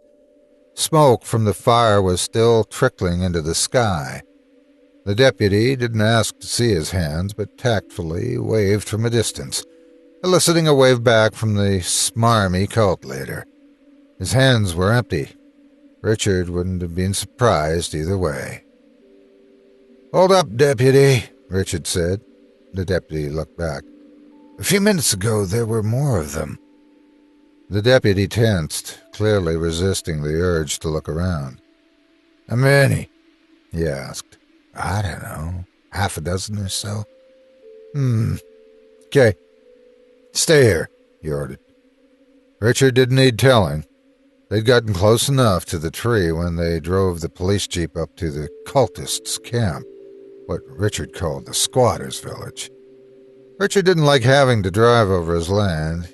He'd not even bought any cattle for his supposed ranch, not wanting to despoil the desert landscape that most people called ugly and wasteland to begin with. The tracks from the stupid white van the cultist had driven in there were still visible from 2 weeks earlier. This was slow country, hard to hunt but long to heal. "Morning," the deputy called out. "Well met, deputy," the cult leader smiled. "Father Absalom," Richard whispered to the professor several yards away. "Head of the cult that worships the tree. Don't let the stupid name fool you. He's got money and connections. A real Jim Jones character," Whitney editorialized from behind them. "He's put a claim on the land and somehow gotten a judge to go along with it." "You don't say," the professor said. "Yeah," Richard groused. "On my own land. Some lawyer found an issue with the original land grant 130 years ago and claims it was never officially made available for homestead. It's BS. My lawyers say it'll never stand up, but it's still got to go through the process. Something tells me this cult is just buying time." "For what?" the professor asked. "I haven't figured that out yet. Maybe you can." "I don't see how." The deputy's hand hovered near his pistol. The unaccounted for cultists had made him nervous. Auhii County hadn't seen an Old West shootout for half a century or more, and the Mayberry towns he patrolled didn't finance training for these situations. If they were up to something, he'd be a sitting duck. In his other hand was a folded sheet of paper, a court-mandated order for a dendrochronological study of the ancient-looking olive tree on Richard's land. The age of the tree would indicate when the land had officially been brought into productivity, a vital component for all homestead cases. A smile, like rigor mortis, stayed frozen on Father Absalom's face, friendliness betrayed by the belying squint of his eyes. Aside from dirty politics, the deputy had no reason to suspect anything nefarious from the group of weirdos, but for some reason he did anyway. "I suppose you know why we're here?" the deputy asked. "Yes, sir. We know all about the study," Father Absalom beamed. "Are we going to have any problems?" "No, sir. In fact, I welcome it. It will confirm what I've been saying. This tree isn't part of the original plantation and therefore proves that this land is sacred." The deputy glanced around at the miles of beige grass and pale sage, finding it hard to believe that this land could be suitable for growing anything, much less sacred. "It's because of the river," Father Absalom said, perhaps sensing the deputy's thoughts. "Mind you." "I know where the river is," the deputy assured, not turning away. "Then you know that it's very important." "Most rivers are. Look, Father, is it? I'm not here to make judgments. If we can get on with this, we'll be out of your hair." "Is that an insult?" Father Absalom joked, his smile looking slightly more genuine as he rubbed his shaven head, glowing red with too much sun. The deputy chuckled in spite of himself. The loony sure had charm, he had to give him that. "No, sorry, just an expression," the deputy said.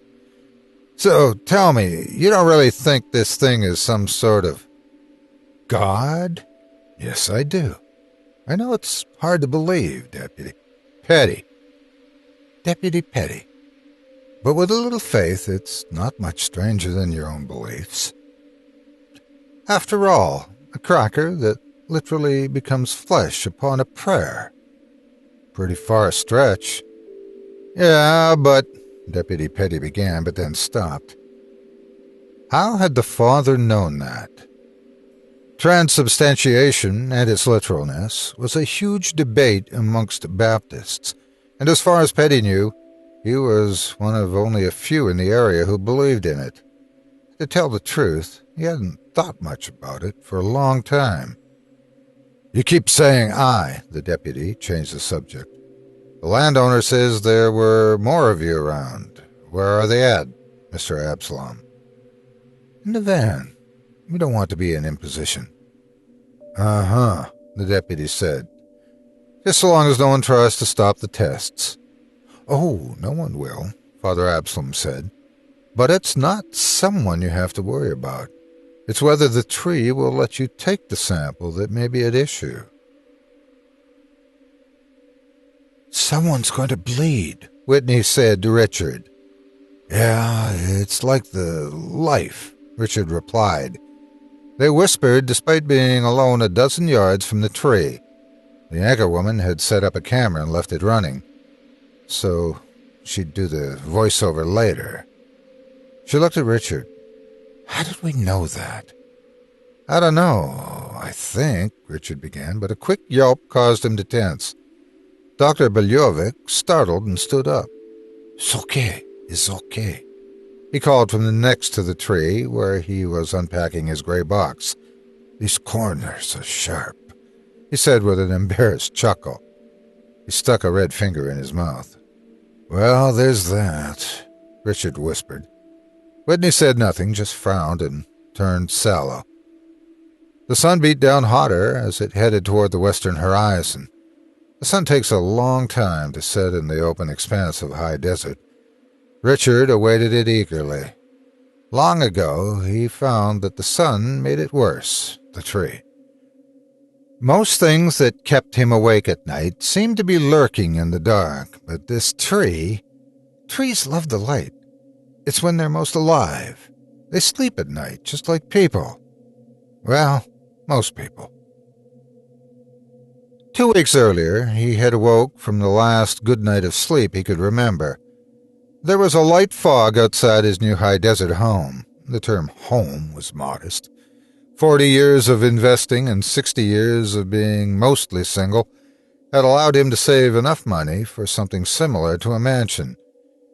He'd been surprised to find one seated halfway up a juniper and granite-covered hillside on the uninhabited face of a small Owyhee mountain range. As far as mountains went, the Owyhees were modest for the west, but the views of the small glacier-carved valleys at sunset were all Richard needed to be sold. He probably wouldn't have bought such an opulent house if it weren't already there. He had no idea who owned it prior, nor why they left, but it looked relatively new. He'd only been there for 3 weeks before that morning, but he'd already begun to learn the land, the animals, the weather. He knew that he could expect some powerful storm clouds to grow up against the wall of heat that the mountains lifted from the flat expanse into the sky. He knew exactly the ridge to go sit on and watch it happen, and which way the clouds would break free when they accumulated enough energy to knock down the wall of heat and go storming toward the big cities to the north. From his ridge, he'd be able to watch them hit the distant mountain range beyond those cities and dump all of his... Yes, he thought of anything that came from this land as his now. Rain in torrents upon the state capital. He thought of people clamoring to get inside, hiding under eaves and umbrellas, cowering in their homes, and frantically making hot cocoa to try and get the most out of the late spring cloudburst. The thought was a pleasant one, as long as it stayed far across the valley. He looked forward to the evening, but now he had to get working, preparing for the herd he assumed himself he was going to buy and raise. He was working on a horse stable to start with. Life was quiet and good. The mountains, the desert, the sunsets, they were a stage setting, barely animate, predictable, unwelcome. Until, of course, he left his house and kicked his way through the mist about 200 yards down to where a tree stood. He'd been made aware of the tree by the real estate agent. She said that it was planted by the original wagon train settlers. She seemed to think it was a selling point, especially after gleefully exhibiting the old illegible names and dates carved into the bark. It looked old enough to fit the bill, gnarled and rough, but was honestly pretty unimpressive to Richard. Barely 5 feet high, it had more dead branches than live, and the few living ones only had 2 wrinkled little gray fruits hanging from them. Richard acted impressed all the same. "The fruits are edible," the realtor said. "That's not why they planted it, the settlers. I guess they were used as windbreaks and to distract birds from eating the crops. But I hear you can make jelly if you want." "What did they grow here?" Richard asked with the same cynicism that Deputy Petty would display a month later. "I don't know," the realtor said. "Probably nothing. That trench there, with a trickle of water, was the old irrigation ditch, but it didn't really get used." She hedged then, sizing up Richard for a second. Looking indecisive, she said, "Do you like ghost stories?" That misty morning, 3 weeks later, when Richard saw the tree appear out of the fog, he decidedly concluded that he did not in fact like ghost stories. He ran, called the police, and locked the doors. By the time anyone arrived, Richard had gone through the entire ghost story in his mind several times, short as it was. Russian olives weren't supposed to live very long, but this one had.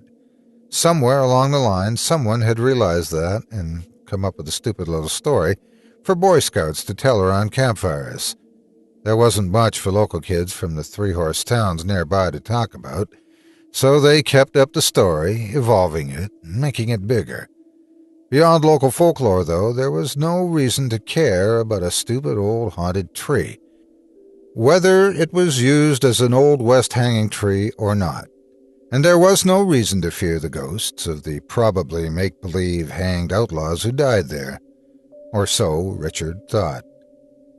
But they were on that morning. 3 dead bodies, canvas-bagged heads, hanging from a fully bloomed Russian olive tree in the early morning mist. The ghosts of 3 Old West outlaws had come back for revenge from beyond the grave. Richard had watched them from the big window as he waited for the police to arrive. To his surprise, the first car to come flying up the dirt road wasn't a police car. It was a big white van with a retracted broadcast antenna on top and a big blue 5 on the side. "I guess that's a start," Richard thought. At first he didn't like the idea of having the media running around on his land, but anxiety soon overcame his dislike of civilization, and he was just happy to have anyone nearby. After finding 3 corpses mysteriously hanging from an overgrown ghost tree, a lifetime of grumpiness is a small thing to set aside. Moments later, though, he was disappointed to find that the only person inside the van was a diminutive bleach blonde with a hasty makeup and a blazer over a pair of sweatpants. It may have been sexist, but Richard had at least wanted a burly cameraman with tattoos and a backwards cap to step out next. Unfortunately, the local news station didn't have the kind of money for cameramen and anchorwomen. It was a one-person gig. "Hey, grab that case," the anchorwoman demanded as she unloaded a heavy-looking camera and started uncoiling wires. "Whitney Whittle," she introduced herself as Richard complied. "You call in the hangings?" "I did. I own this land. How'd you get here so fast?" "Coming out of Grandview, and I heard the scanner. You are Richard. Good to meet you. So, what are you thinking? Murder? Suicide? Is it racism? Hangings, you know. We've had the Aryan nations in this state, you know." She spoke quickly, like the city people Richard had come here to avoid. "Yeah, I know," he said, "and I'm not in a position to speculate. Well, let's get to it before we lose this lighting. I love the fog. How many did you say there were?" Richard tensed, not knowing whether he should be talking about this or not. He'd never been at a crime scene before. He figured it couldn't hurt. What did he have to hide? 3, though I can't tell the race. I think it might have something to do with this story I heard. Ghost story. "Whoa, stop talking." Whitney smiled. "I gotta get this on camera." Richard sighed and flushed. Was he seriously going to tell all this to a news reporter? Hell no, he wasn't. Just come with me. Bring that, he said, pointing to the camera. Briskly, he started walking across the misty field. The fog had lessened to ground cover as the long shadows shortened with the rising sun. Almost immediately, the three bodies could be seen hanging from the tree in the distance. Richard had to admit the lighting and the mist did make for a very striking scene. Whitney oohed and started rolling the camera. "Sure you don't want to wait for the police?" Richard asked.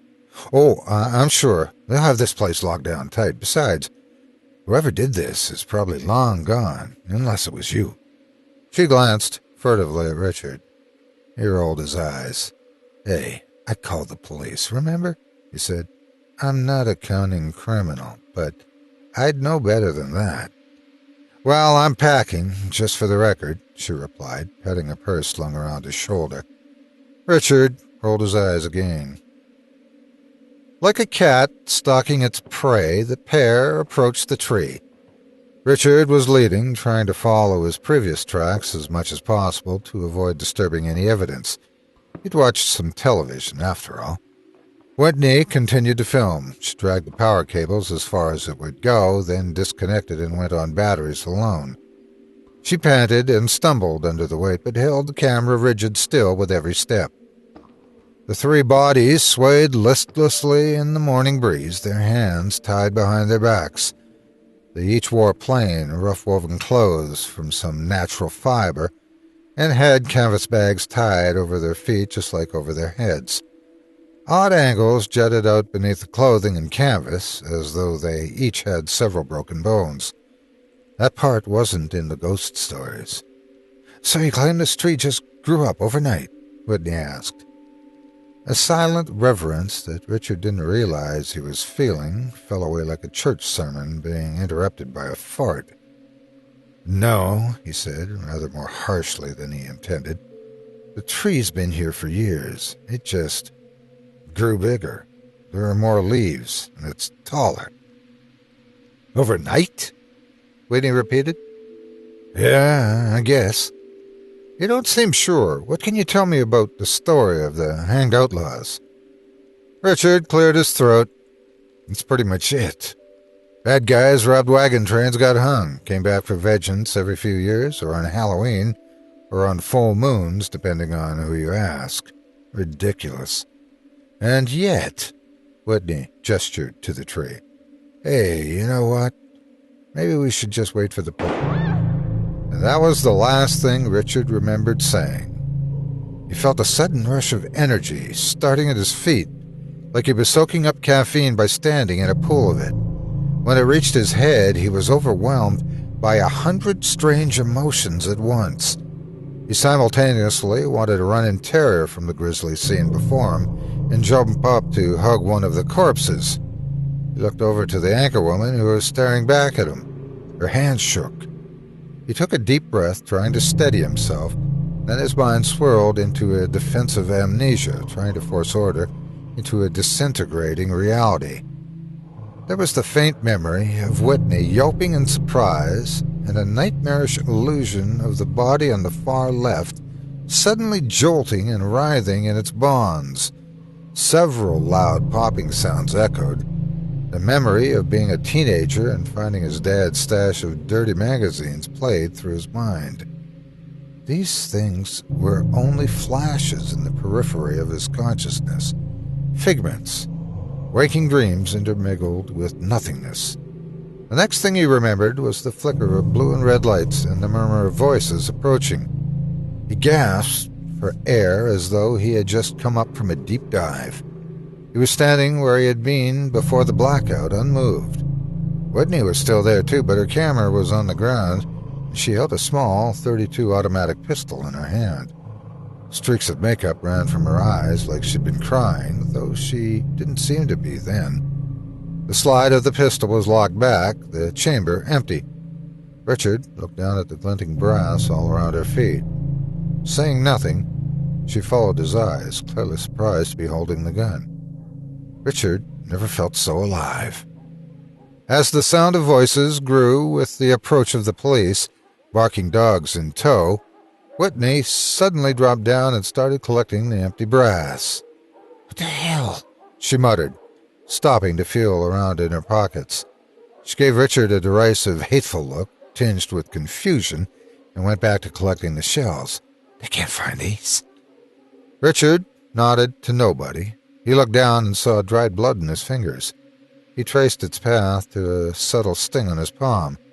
He stuck his hand in his pocket to hide it. He didn't know why.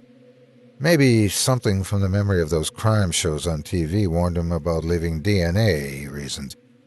When the police arrived, they were too distracted by the 3 noosed corpses to catch either his or the reporter's odd behavior. Whitney stuffed the shells into the pocket of her sweats, picked up the camera, and silently started filming. "They're completely made of sticks," a laconic detective said to Richard. They were back by the Evening 5 news van, Richard having received a scolding for possibly tampering with a crime scene. News anchors were not investigators, he was told, no matter how much they think they are. He'd agreed and apologized, but heard little else the police said until the detective told him about the sticks. "What's that now?" Richard replied. "The corpses. They're not real. I think you've been pranked. They're mannequins made from someone's yard clippings. Very convincing, though. I don't blame you for being alarmed." "Honestly?" Richard said. "And we found these." The detective held up a plastic evidence bag with bunched-up white cloth inside. Richard looked closer. It was a pair of women's underwear. Not the sexy kind, but sensible, well-worn panties. Richard squinted and looked at the detective. "Probably some country girl looking to kick the religious habit," the detective said. "We could run forensics on them," he said. "But this isn't the kind of thing the county would consider serious enough to finance. Basic trespassing, petty vandalism." He paused, looking dubious. "How far do we want to push this?" Richard waved his hand as if to rid himself of a fly. "Yeah, I hear you," he said. "We're wrapping up here. We'll hold the mannequins in evidence for a week, but I don't expect to find anything." "Fine. I'd suggest maybe getting some cameras installed." "Sure. Let us know if you need anything." "Will do. Thanks." Richard wasn't listening anymore. The cut on his hand was starting to hurt, and he wanted to get Bactine on it as soon as possible. First, though, he got up and walked to the back of the Evening 5 news van, where Whitney was supposedly running back the footage on the film. He peered into the dark interior, eyes slow to adjust, and knocked. "What did you do to me?" Richard recoiled as the anchor woman's tear-stained face jutted out of the darkness. Anger radiated from her, and Richard stepped back. "What?" he asked, hands up in defense. "Was this your plan? You roofied me. I'll have you jailed for this," she rasped, just low enough not to be heard by the police milling about. "What are you talking about? What's on the tape?" "It's not on tape, stupid. It's digital. And you know what I'm talking about. Rapist." Whoa, Richard pleaded, leaning in. "I'm as confused as you are about what happened, but I know I didn't do that." Right. I didn't." "Trust me, you did," she yelled. Richard didn't ask for clarification. "And I'm getting DNA to prove it. Then you're finished." She was crying again. "You do that," Richard said, and stormed back to his house in confusion. The first phone call came from a Portland internet news company only 2 days later. They asked Richard if he had anything official to say about the tree. Richard didn't know what they were talking about and said so. He hadn't heard from Whitney Whittle since the incident in the van, and he was honestly starting to worry. The news company gave him an internet address and a phone number to call back. He threw the number in the trash. The internet address, however, took him to a video-sharing website where his name featured prominently atop a banner next to the words, "Haunted Tree, can anyone explain this?" It had over 3 million views and was posted by someone named WW5. Richard hit play. The back of his head popped up on the screen, walking away from the camera, and towards a tree in the distance where 3 wooden corpses swayed in the breeze. The camera followed, Whitney Whittle's disembodied voice asking dumb questions about ghosts and outlaws. Richard turned, and they had the brief conversation that he remembered having only just a couple of days prior. But when he got to the sentence, "Maybe we should wait for the the audio stopped and the camera cut. Video came back, and it seemed that the camera had been placed on the ground, its view mostly obscured by sagebrush. The video cut, the camera view jostled, and the trunk of the tree clearly came into view. Richard watched in amazement as limbs and vines sprung from the trunk of the tree and grew like one of those nature documentaries with time-lapse. A Mormon cricket, ebony and sleek, trundled across the branch of the sagebrush, while the tree grew and twisted behind it. The video stopped, and white words, in all capitals, asked, "Real-life X-File? Any explanation?" Below the question, there was an email address. Richard scrolled down the page. "Good CGI, but the frame rate jumps. Cuts give it away, calling hoax on this one." The first comment read, "Proof that evolution is a lie. He is in control of the world. Read your Bible, people," said the second. It had 342 replies. He clicked on them and then hit the back button when a block of text longer than most books popped up. The third comment said, "As a professional videographer, this looks pretty legit. Why all the cuts, though? Questions credibility." Richard rolled his eyes. Is this what passes for viral nowadays? Boring.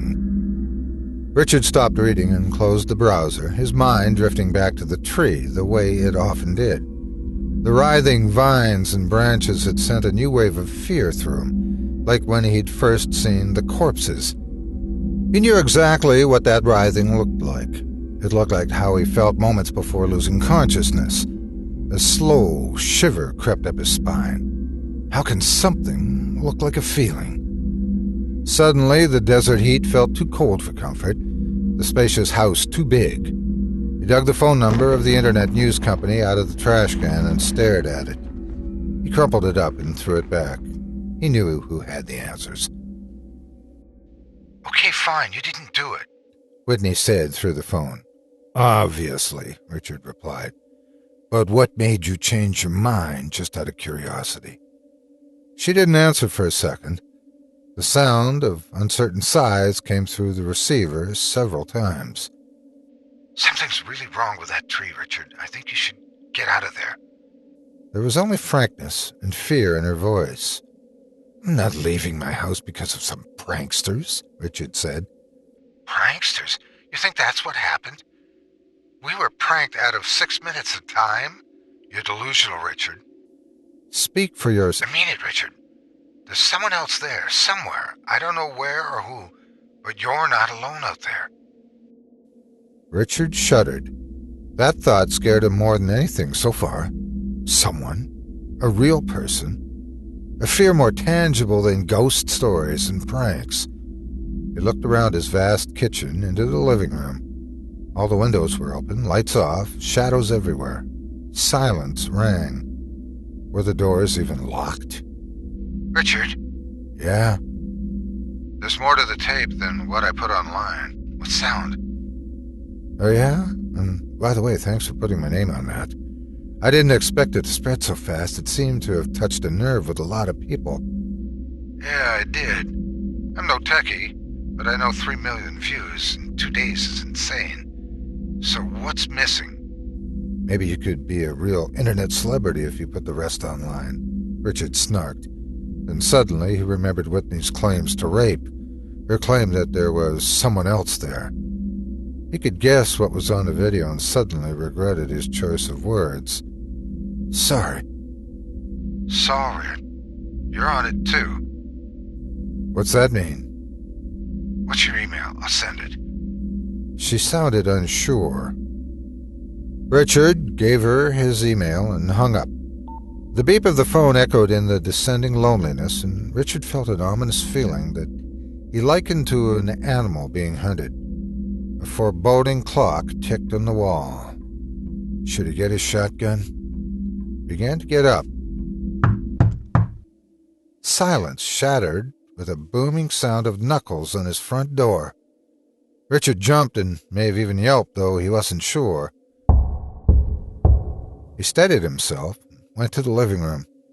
There was a large white van framed in the picture window, and to his surprise, it didn't have Evening 5 News painted on its side. He went to the door. "Good afternoon," said the bald man in white standing behind it. "My name is Father Absalom. Should have gotten my shotgun." Richard mused 2 weeks later, watching Dr. Beljovic laboriously twist the stainless steel tree core into the trunk of the olive. "What's that?" Whitney asked. "Nothing. Just wishing I'd headed this whole thing off 2 weeks ago. Could have had that tree down and into the burn pile by now, instead of having the damn thing on the verge of legal protection." He said the last 2 words in the same derisive tone that farmers used when discussing endangered snails that kept them from quality irrigation water. So this is how it felt. "Did you watch the video?" Whitney asked. Richard paused, then replied, "Yep." "And?"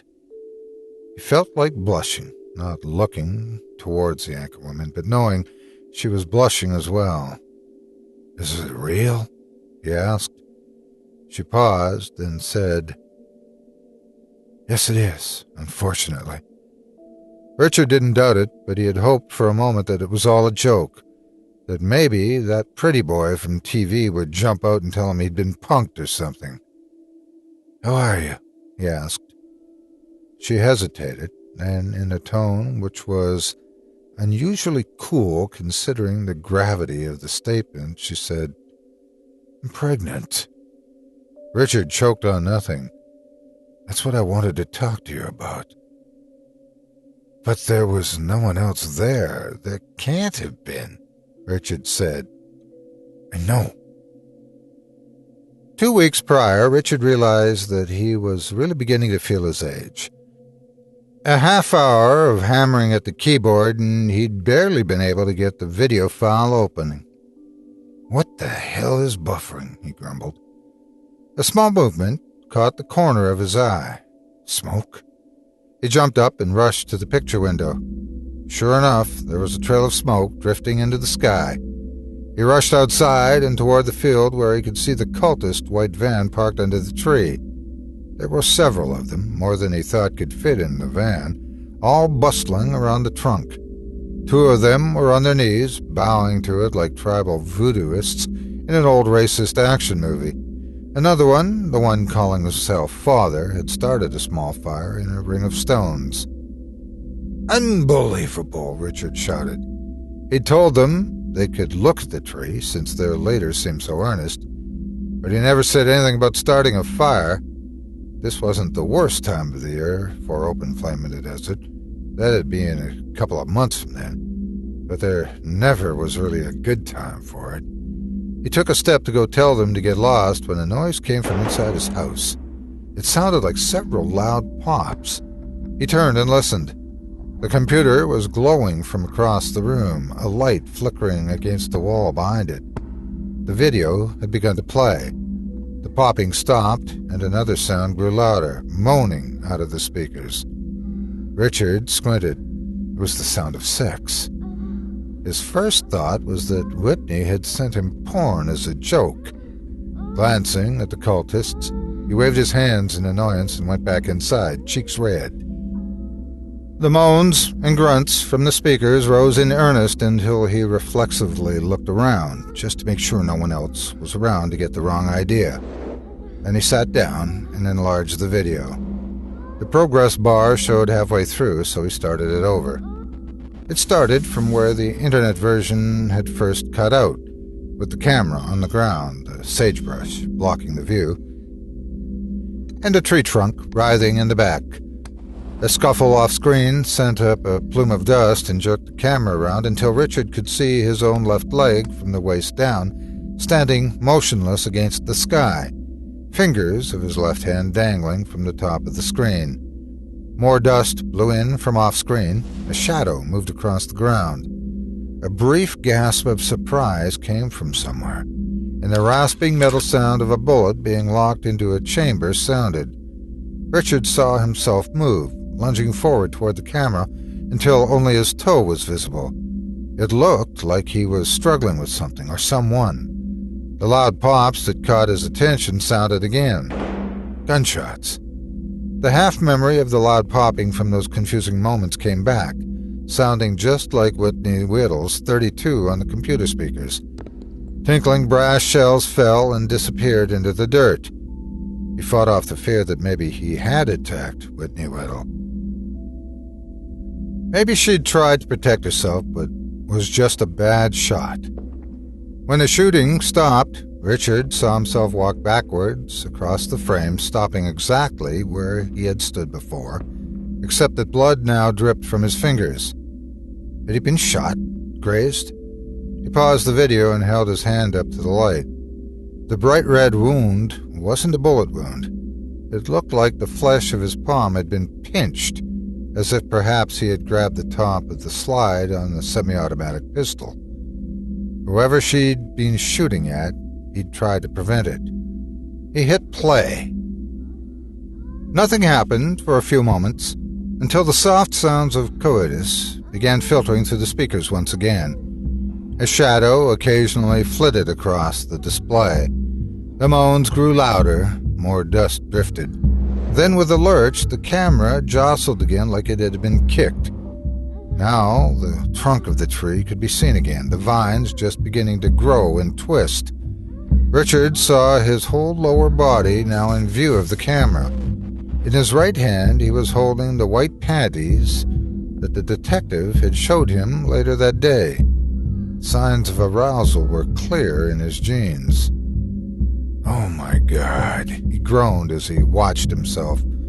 Whatever was going on off-screen clearly wasn't rape. The distinct sound of consensual sex escalated into a crescendo. Along with the sounds of female satisfaction had emerged the dry, rattling sound of a distinctly male grunting. It wasn't a sound like anything Richard had ever heard before. It was terrifying, lecherous, and unnatural. Seconds later, it was over. The dust stopped drifting, the sounds died away. Richard saw himself drop the underwear behind the sagebrush just as the shadow moved again over the camera. The shadow shrank towards the tree, moved up to it. Air flooded out of Richard's lungs and his mouth dried. Weak hands involuntarily fell away from the computer desk. His bladder loosened to within inches of embarrassment, and fear, shivering, helpless terror, drained him of anything but the ability to quake and whimper. A foot came into view. It stepped in front of the tree trunk just as another like it rose up to find purchase amidst the writhing bark and vines. They were wrapped in plain, rough canvas, tied at the ankle, and they climbed the tree and disappeared, replaced by a slow, swinging shadow, swaying and twitching in the breeze. The video stopped. Richard fainted. "I've been thinking about it," Richard said, still not looking at Whitney Whittle, still staring in mock focus at the doctor at his work. "It was a prankster. Someone was in disguise in the tree when we showed up. They used some kind of smoke, vapor or something to make us forget, and then escaped when the police weren't looking. That has to be it. I mean, God knows you weren't made pregnant by a tree or an outlaw ghost. Maybe because I didn't know what they were up to, I tried to stop you from shooting them when you drew your gun. I don't know." Whitney didn't point out any of the flaws in that hypothesis. She didn't have to. She'd considered that and tried desperately not to discount it. "God, I hope so," she said.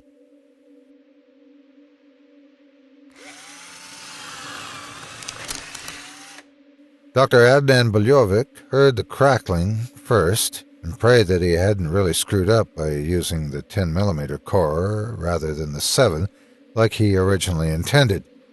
It was risky business, drilling into old trees. Poor sterilization itself had caused the death of more than one ancient treasure.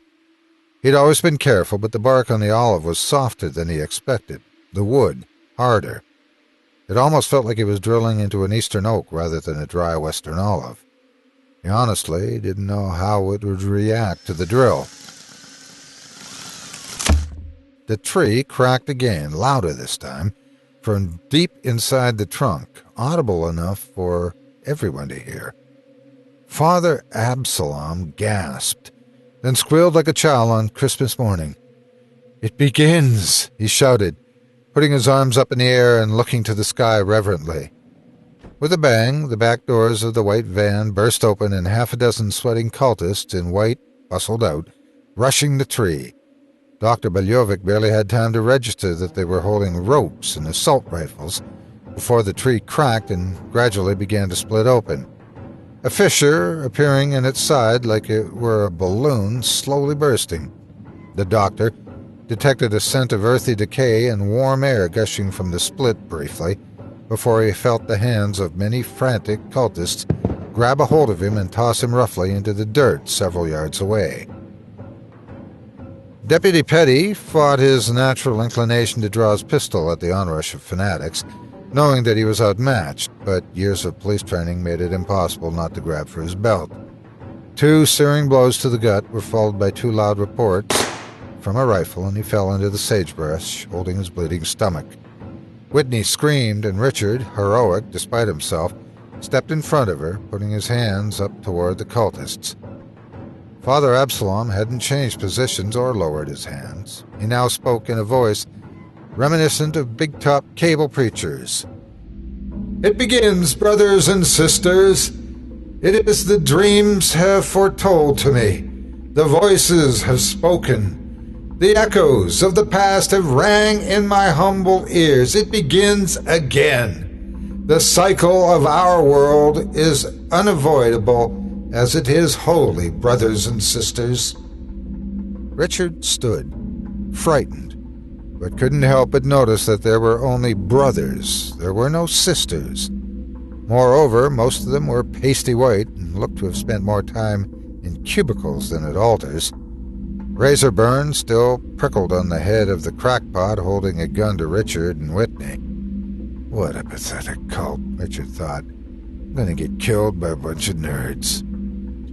"As we have all seen," Absalom continued to bellow, "coming fractured, unwelcome through our modern minds, broken by this time and place, souls out of a world past and future, as we all have seen, subjects to ancient gods against our will and to our honor, as we have all seen in our weak minds made strong through their own perversions, holy perversions to the primitive forces, as we all have seen in our darkest hours, as the poles shift, as it wakes again, the giver of life, the holiest of spheres, as we have all seen the cycle begins again. Let us be catalysts and forever be in the energy of this cycle.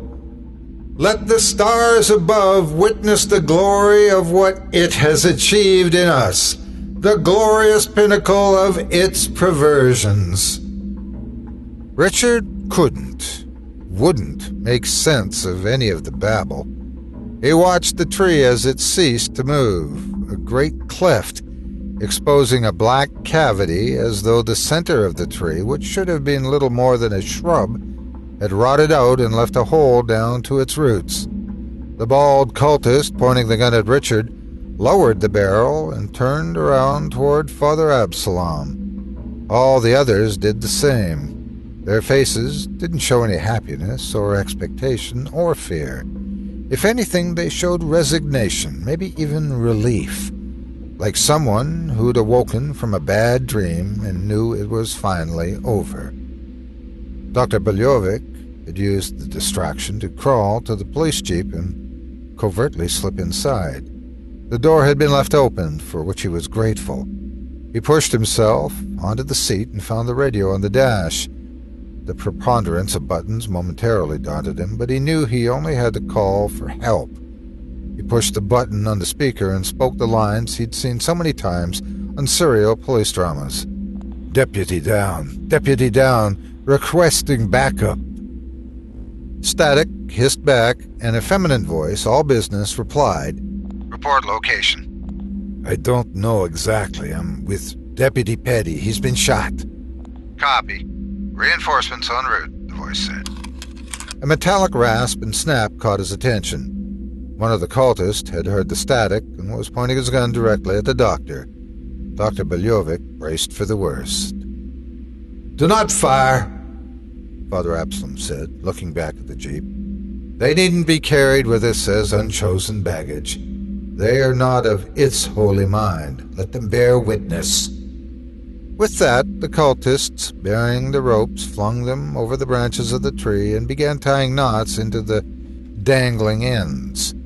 With blank stares and expert nimbleness, they produced a half-dozen nooses. Then, to the horror of the uninitiated, they slipped their heads in the nooses one at a time, and the remaining members of the group pulled them up individually, slowly, until they hung dancing in the air above the swirling dust. One by one this happened, the spectators not daring to move to stop it, and too entranced by the horror of it to look away. The raising of the squirming bodies became slower, more labored, more agonizing as the numbers of those living dwindled. No, not living, Richard realized. Just unhung. All the bodies hanging from the tree were still living, the squirming and dancing resuming only moments after it stopped, more frantically than before. He honestly didn't know if it was just the slow death of a gentle hanging, or the preternatural energy that surrounded the tree itself. Finally, only Father Absalom was left. He smiled serenely at the spectacle before him. "You evil lunatic!" Whitney burst out. "Why the hell are you doing this?" She rushed over to where the wounded deputy lay groaning in the dirt and drew his pistol, pointing it directly at the cult leader. Assault rifles littered the ground around the tree, but if the father had any intention of using them, he didn't show it. "You will understand soon," he said, wet eyes carrying his unsteady gaze toward her. "You are part of it now. It is in you, though truly it is in all of us. But you carry it." He pointed toward her midsection. "What are you talking about?" Whitney asked in a weak voice. "You know. It has told me. It tells me many things because it loves me. But you will understand soon. It begins again."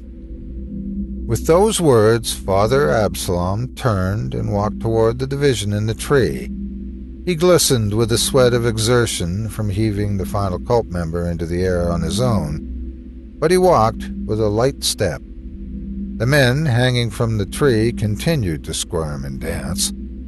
As he crossed into the shadow of the empty tree, Father Absalom seemed to sink into the earth. "Where are you Richard began, but a feeling came over him, beginning at his feet.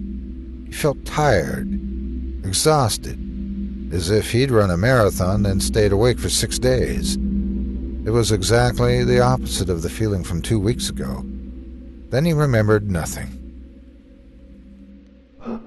Richard came to with a gasp, heard Whitney and the doctor's sharp intake of breath nearby as they awoke simultaneously. There was no telling how much time had passed, but none of them had moved. The corpses hanging from the tree only swayed in the breeze. Richard gathered his senses. Despite feeling like he could use a nap, the feeling of tiredness had gone away. "How's Cop?" he asked weakly. "Alive," Whitney replied after resuming her inspection. "But barely." "Help is on the way," Dr. Beljovic said, reclining in the driver's side of the jeep. "Should we cut him down?" Richard asked, pointing to the hanging cultists. "To hell with them," Whitney said. Richard started to protest, but then a face peered from the shadow of the crack in the tree. It was Father Absalom. From his expression, Richard could tell that something was wrong. He didn't look pleased. Confusion shifted to anger, then to despair. The would-be priest thrust his arms back out of the trunk, grabbing onto the rough bark along the fissure. "No!" he gasped. "It's gone! She's gone! Why?" Richard stepped forward but then stopped. He expected to see the bald man, entwined in vines, get violently pulled back into the tree, screaming and gasping like in a B-horror movie. But that didn't happen. Slowly, almost painfully, Father Absalom emerged from the shadows. His feet were black with wet soil, tears streaming down his face. He collapsed to the ground in the sun, whimpering.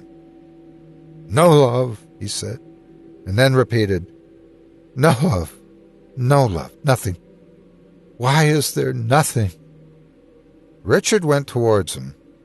The sound of a helicopter approached. Father Absalom looked at Richard with more honesty in his expression than he ever had before. "It left," he sobbed.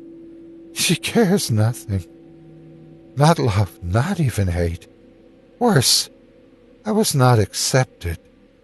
He looked back at the darkness inside the tree. "Not even rejected. Ignored."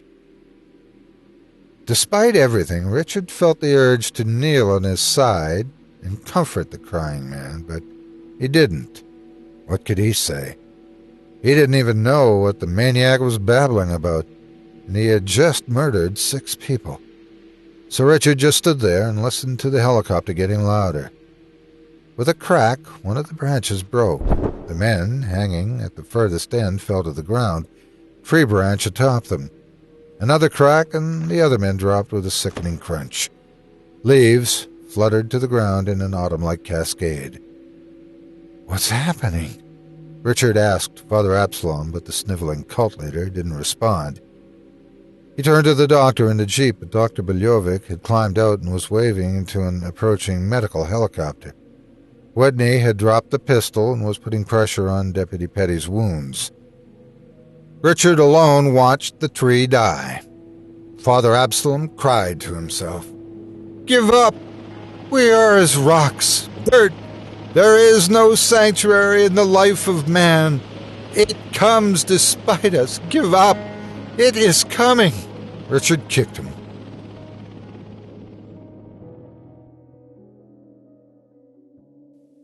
Whitney Whittle lay on her couch, recovering from the procedure.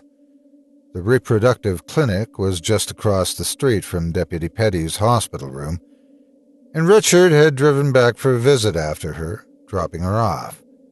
Despite it all, she felt a twinge of guilt.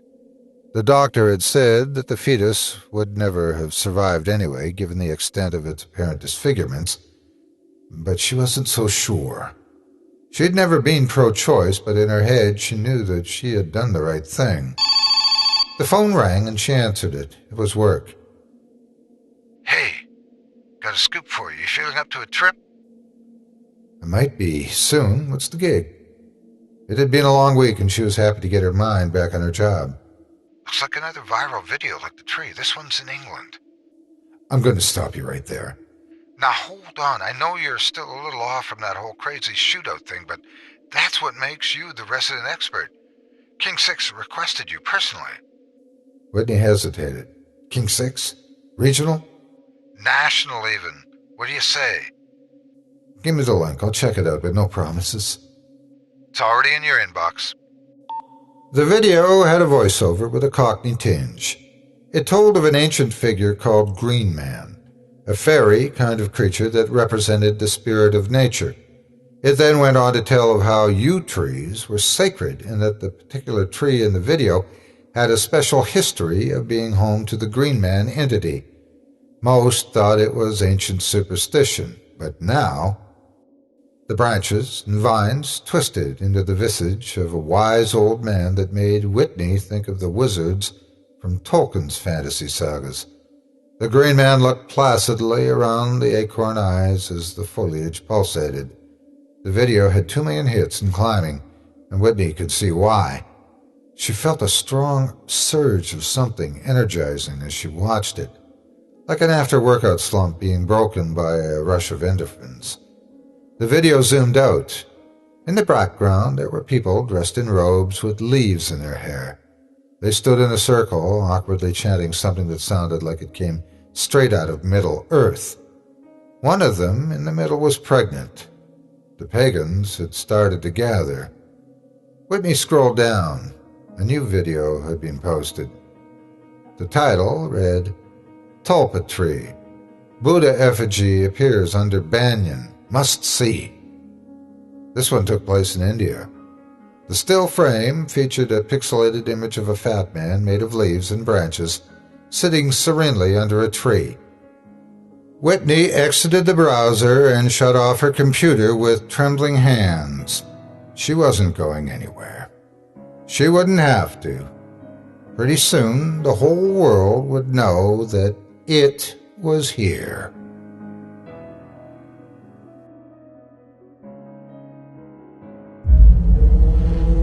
Chilling tales for dark nights.